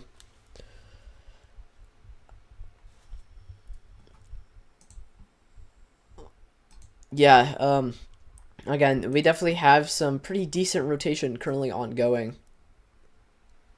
And we definitely have some pretty decent inflow here. We don't really see a defined hook, and there's also still no indication of a tornado being on the ground. However, there could be one at any time. Again, if you live in Morrison, Oklahoma, please get to shelter immediately. This is a dangerous situation. The surrounding severe thunderstorm may be able to exhibit hail sizes that may be able to reach upwards of I think around maybe half an inch to maybe 7.5 0.75 of an inch. Where did my radar omega go? Where did it go? I have no idea what just happened. Give me just a couple seconds.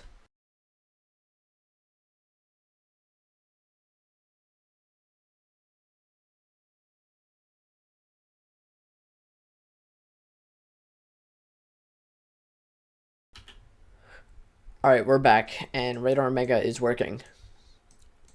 So again, tornado warning continues for Morrison, Oklahoma. If you live in the affected area, please get to your safe spot immediately. We could see a tornado drop at any time with this, and rotation is looking pretty concerning.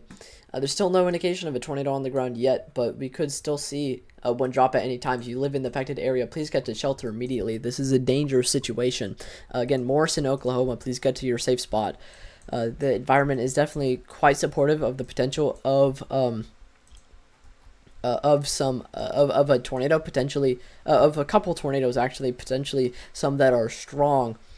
So a tornado is definitely not out of the question, even if the risk is going to be mainly for a large hail, some of which may potentially be massive. But again, if you do live in the affected area, please get to your safe spot immediately. Please take shelter if you live in Morrison. And even if you don't live in Morrison, the surrounding severe thunderstorm may be able to exhibit hail sizes that may be able to reach anywhere from 0.5 to 0.75 inch in diameter, as well as damaging wind gusts that could potentially reach around, I think, 50 to 60 miles per hour. So again, definitely make sure you're taking precaution if you live in the affected area. And if you live in Morrison, Oklahoma, please get to your safe spot immediately. There's indication of a... Okay, we may have to check back up on that other tornado warning. Or, no, we have 3 now. We have 3 tornado warnings. And that alarm didn't go off. Unless it was the one that was continued for up here. Where's the other one? St. Louis, Missouri? Okay, so there's a tornado warning for St. Louis, Missouri now in extremely populated areas. We likely do have a tornado on the ground at this point. We do have very tight rotation, a very strong outbound pixels, and correlation coefficient drop right there. There is likely a tornado on the ground in heavily populated areas of this time. If you live in the tornado warning area, if you live in region surrounding St. Louis, please get to shelter immediately. This is a very dangerous situation. A tornado is currently on the ground, moving through extremely populated areas. This is not a good sight. Again, if you live in the affected area, please get to shelter immediately. We'll continue to track this, see how it progresses, but as of right now, a tornado is still on the ground, and it does look like it is lofting debris, as indicated by our correlation coefficient. And our rotation is still really decent, pretty strong there. Again, a tornado is currently on the ground, moving through decently populated areas of St. Louis. Again, if you live in the warning box area, please get to your safe spot immediately. Please take shelter. This is a very dangerous situation. I wouldn't be surprised if this gets a PDS tornado warning potentially, because this is very populated areas. And it is doing damage there, as indicated by our correlation coefficient and our rotation. Our rotation is definitely pretty strong. So again, if you live in the affected area, please get to your safe spot immediately. This is a very dangerous situation, as a tornado that is currently on the ground passes through extremely populated areas. Again, tornado continues on the ground through very populated areas of St. Louis. If you live in the affected area, please get to your safe spot immediately. This is a very dangerous situation. If you know anyone that may live in the affected area, please urge them to get to shelter immediately, because there is a tornado on the ground, as indicated by radar. It is most definitely on the ground by this point, and it is doing damage through portions of eastern Chesterfield to potentially Creve Coeur in very populated areas surrounding western St. Louis. other locations that are going to be affected are going to be Maryland Heights, Overland, Olivet, Ladue, Frontenac, Crystal Lake Park, Rock Hill, Maplewood, Richmond Heights, Clayton, Pagdale, Northwoods, Jennings, Baden, Bellefontaine, Neighbors, Ferguson, and Cool Valley. Please get to your safe spot immediately. This is a very dangerous situation as the tornado tracks through very populated areas. I did not mean for that to repeat. I was checking the live stream, make sure it was still going. But again, please, if you know anyone that may live in this area, please urge them to get to shelter immediately. This is a dangerous situation that is currently ongoing.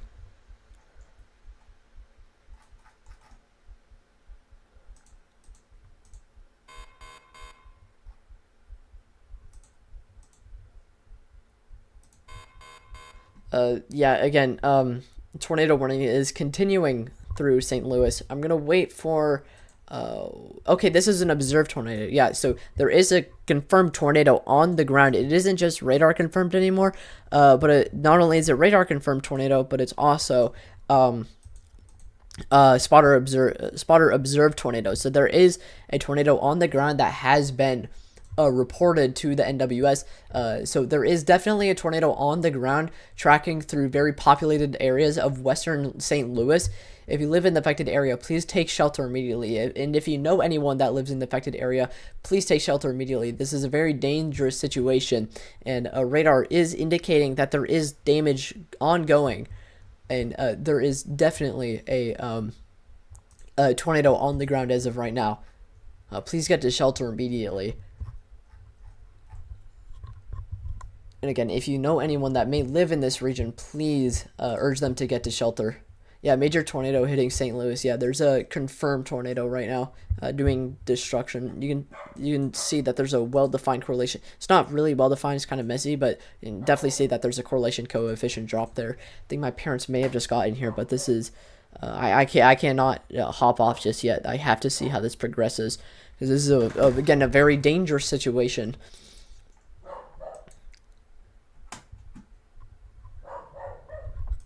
And again, if you know anyone that may live in the St. Louis area, please urge them to get to shelter immediately. And if you live in the region, please get to shelter immediately. This is a very dangerous situation. Again, tornado tracking through very populated areas doing destruction. It is confirmed that there is a tornado on the ground as of right now. Again, please get to shelter. This is still a very dangerous situation. And other hazards that may come with this storm in very populated areas is hail that may be able to reach sizes upwards of 1.75 inches, which will definitely do damage outside of the tornado risk, and then also the potential for damaging wind gusts that may be able to exceed 60 miles per hour. Again, tornado is on the ground, and it does not come without other hazards as well. Again, we could still see the potential for not only some large hail and damaging wind gusts, but also a tornado that is currently moving through this area, doing destruction that is confirmed by this point.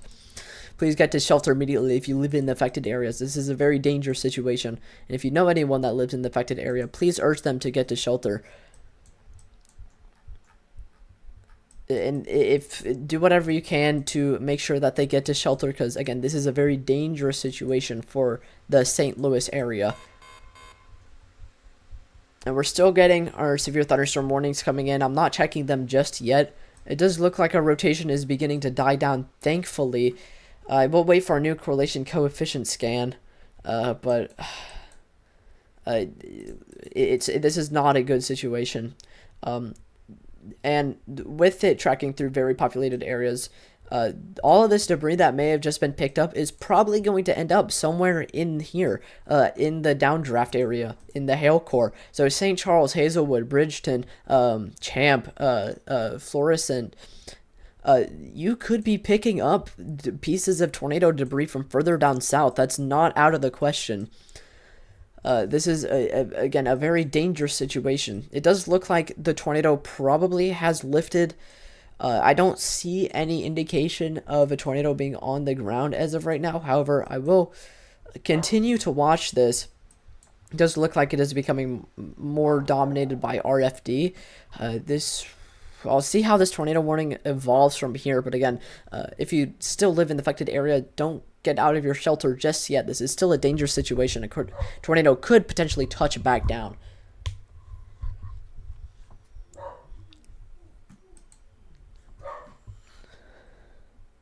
Again, if you live in the St. Louis area, please get to shelter immediately. This is a very dangerous situation.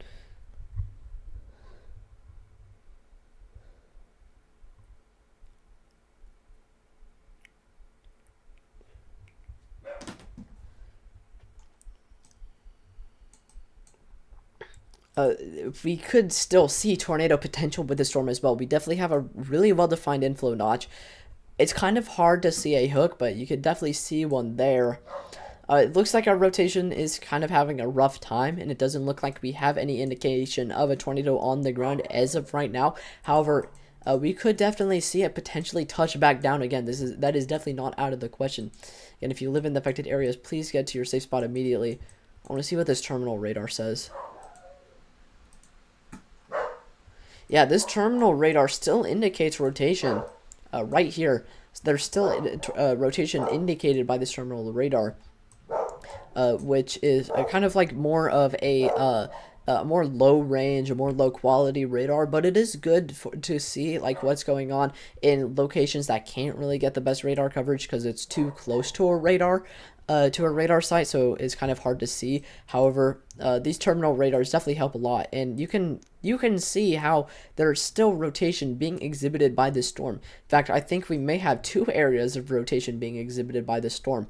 What I think will happen, I think this mesocyclone will likely circle back, likely be ingested into the storm at some point, and this one will likely become the more dominant mesocyclone and may lead to the potential of a tornado upcoming.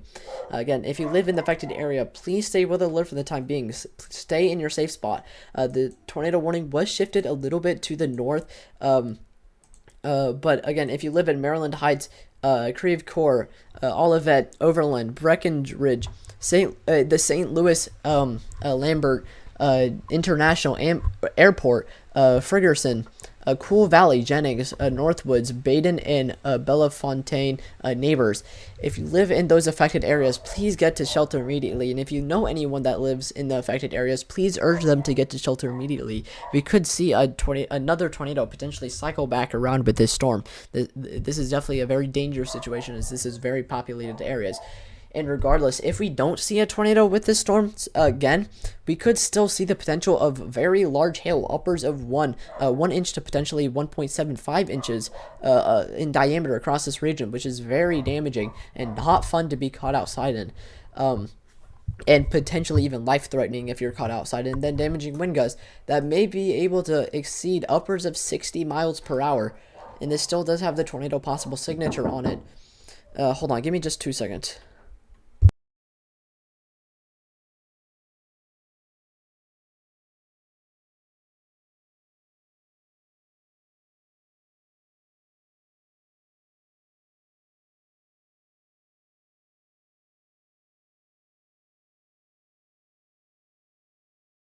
Okay, my parents have arrived, but I can't just tune on. I can't just tune off just yet, because this is still a dangerous situation that's currently ongoing. Again, that what I said may happen does look like it is becoming the possibility here. This mesocyclone is likely going to die out and be ingested back into the storm at some point, and this one's likely going to become the more dominant one, and it is exhibiting rotation, and it is developing a hook echo here as well. Again, we could see another tornado potentially cycle back around with this storm. Again, if you live in the affected areas just to the northwest of St. Louis, please get to shelter immediately. This is a very dangerous situation, as a tornado could potentially touch down in very populated areas, and it already has. There has already been a tornado that's touched down in very populated areas. So if you do live in the affected area, please get to shelter immediately. It was downgraded to a radar indicated tornado warning, which does make sense. But again, if you do live in the affected area, please get to shelter immediately. This is a very dangerous situation.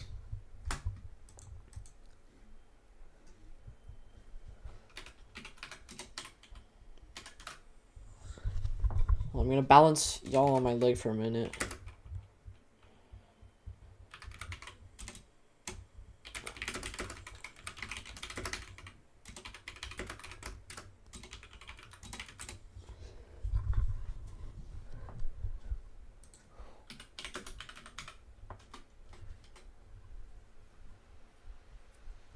I'm gonna switch to the bigger radar here. I kind of want to see what it's in. Okay, yeah. Let me turn on the radar products that we want. No, don't want that. Don't want that. Want that.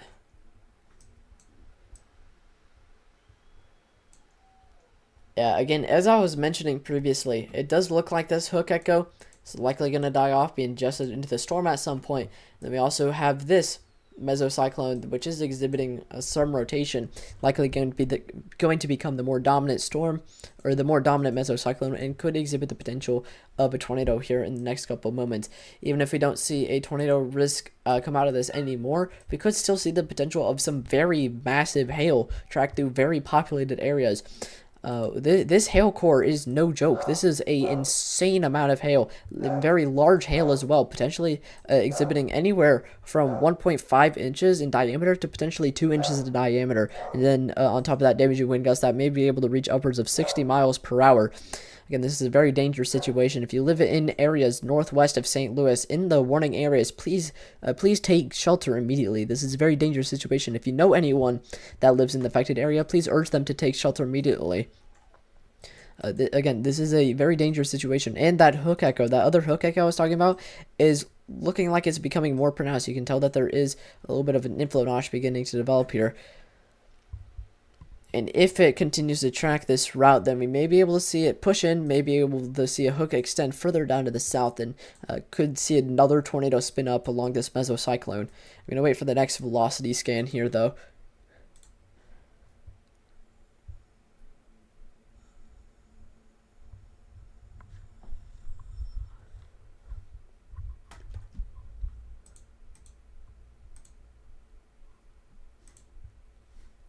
Again, very, very dangerous situation.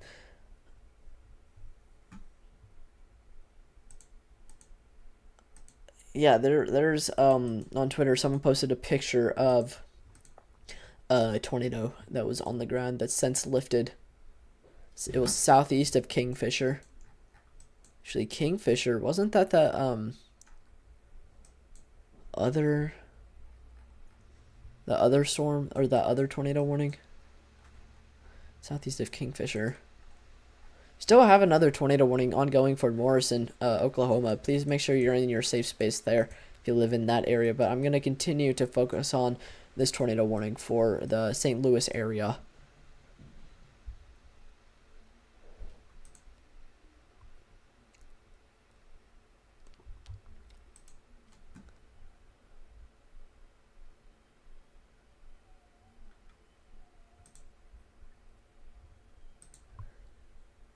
Again, we could definitely see a very, very dangerous risk here. I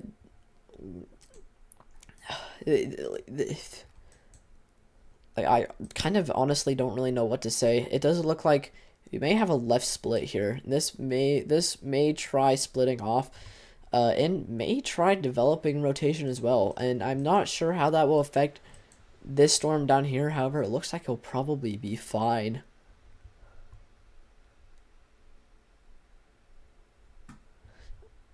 Again, very, very massive hail coming out of this storm, and we have another hook echo forming. Rotation's a bit harder to see, and it may not be there at all. However, it may pick up here in the next radar scan. Again, tornado warning continues to the northwest of St. Louis. If you live in the affected area, please stay in your safe space. If you're not already, please get to shelter immediately. On top of this, we could still see some very damaging hail, potentially upwards of maybe around 1.5 to potentially 2-inch diameter hail across this area. The wind gusts that may be able to reach upwards of 60 miles per hour. This severe thunderstorm does still have the tornado possible tag. However, the extended severe thunderstorm off into Illinois here doesn't have the tornado possible tag anymore, but I definitely still could see some tornado potential with this storm. Again, very, very pronounced hook echo there. Not a lot of rotation really being exhibited. However, we may be seeing something trying to develop.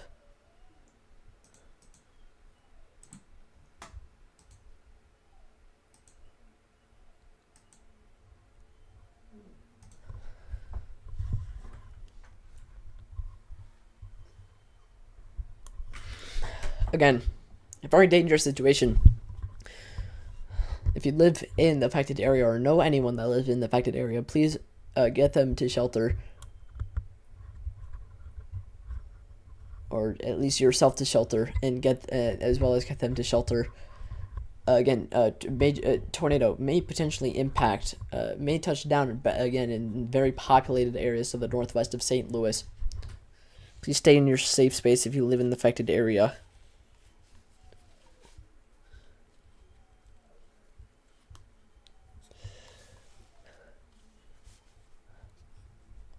Again, that does include Cool Valley, Ferguson, Dellwood, Castle Point, Moline Acres, Bellefontaine Neighbors, Riverview, Glasgow Village, Normandy, Jennings, Cool Valley. All these tiny towns here are definitely at risk of potentially a tornado touching down in very populated areas. If you live in the affected area, please stay in your safe spot. Very pronounced hook echo, may be trying to develop rotation once again, and we could see a tornado warning that may be continued into very populated areas of northwest to northern St. Louis. Again, this is a very dangerous situation.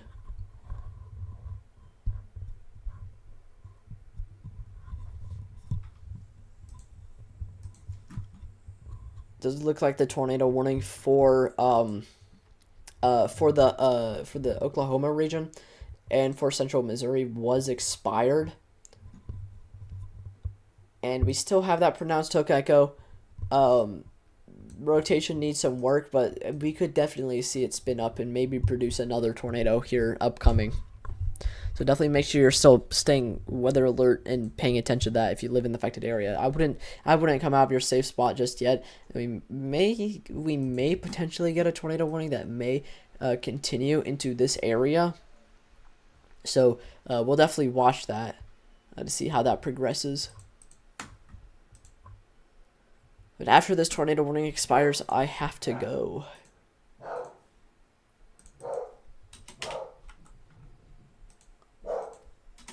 I'll update our warning counts here.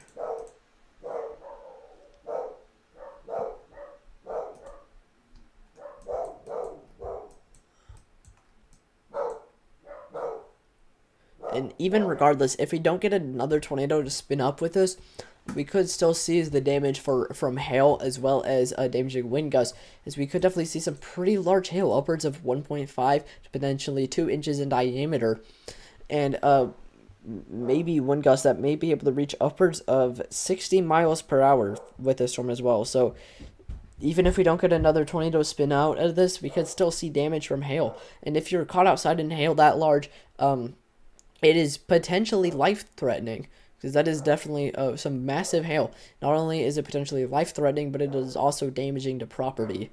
So please make sure you're in your safe space if you live in the affected area.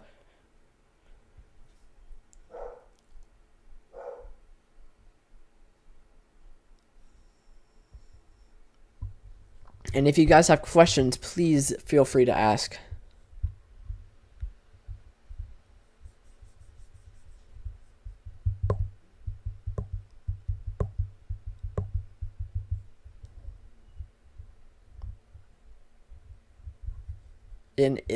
Yeah, okay, our tornado warning is continuing. Not sure why it gave us the chime instead of the alarm when I have it explicitly set as alarm. Not sure what's up with that, but yeah.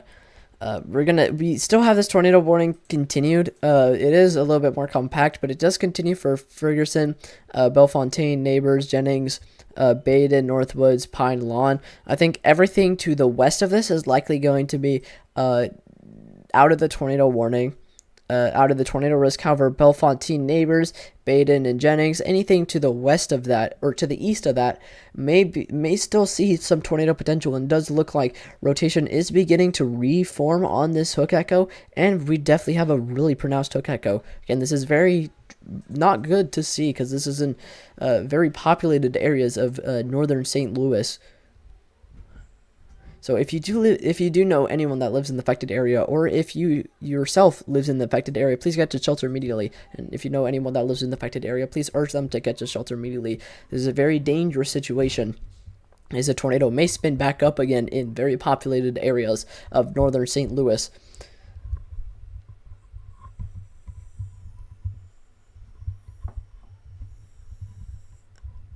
We'll continue to watch to see how it goes. I'm not going to hop off the stream just yet, but I do have to get going here soon.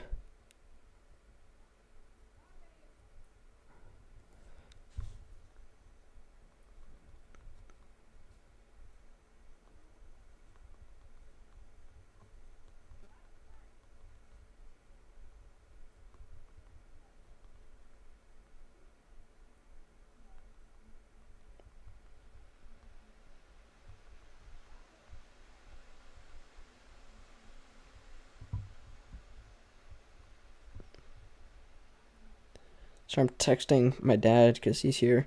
Pick me up.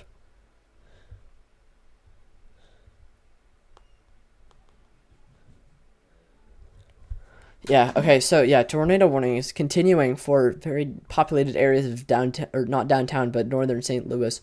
Again, Bellefontaine and Bellefontaine neighbors, Baden and Jennings, please get to your safe spot immediately. This will likely they will likely continue the tornado warning, especially with how it looks now. I definitely could see another tornado come out of this again. This is looking quite scary, and could definitely, again, support the potential of a tornado upcoming. If you live in the affected area, please get to shelter immediately. This is no joke. There is potentially a tornado that may touch back down again in very populated areas to the north of St. Louis.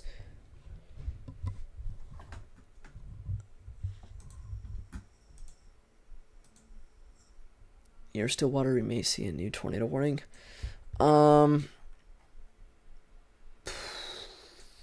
Yeah, we may also get a tornado warning for around the New Haven region.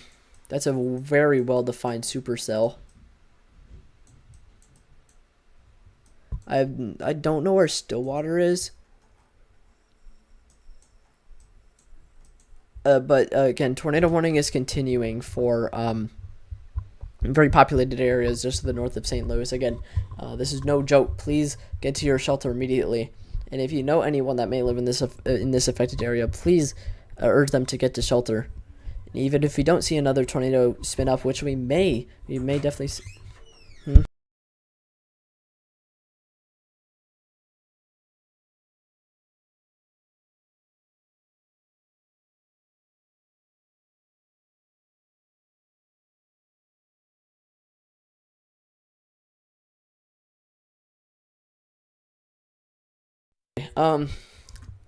Yeah, I'm getting urged to go by this point, so I'm gonna have to finish it up here. But again, to finish it off, guys, this is no joke. There's still a tornado warning that is continuing just to the north of St. Louis in very populated areas.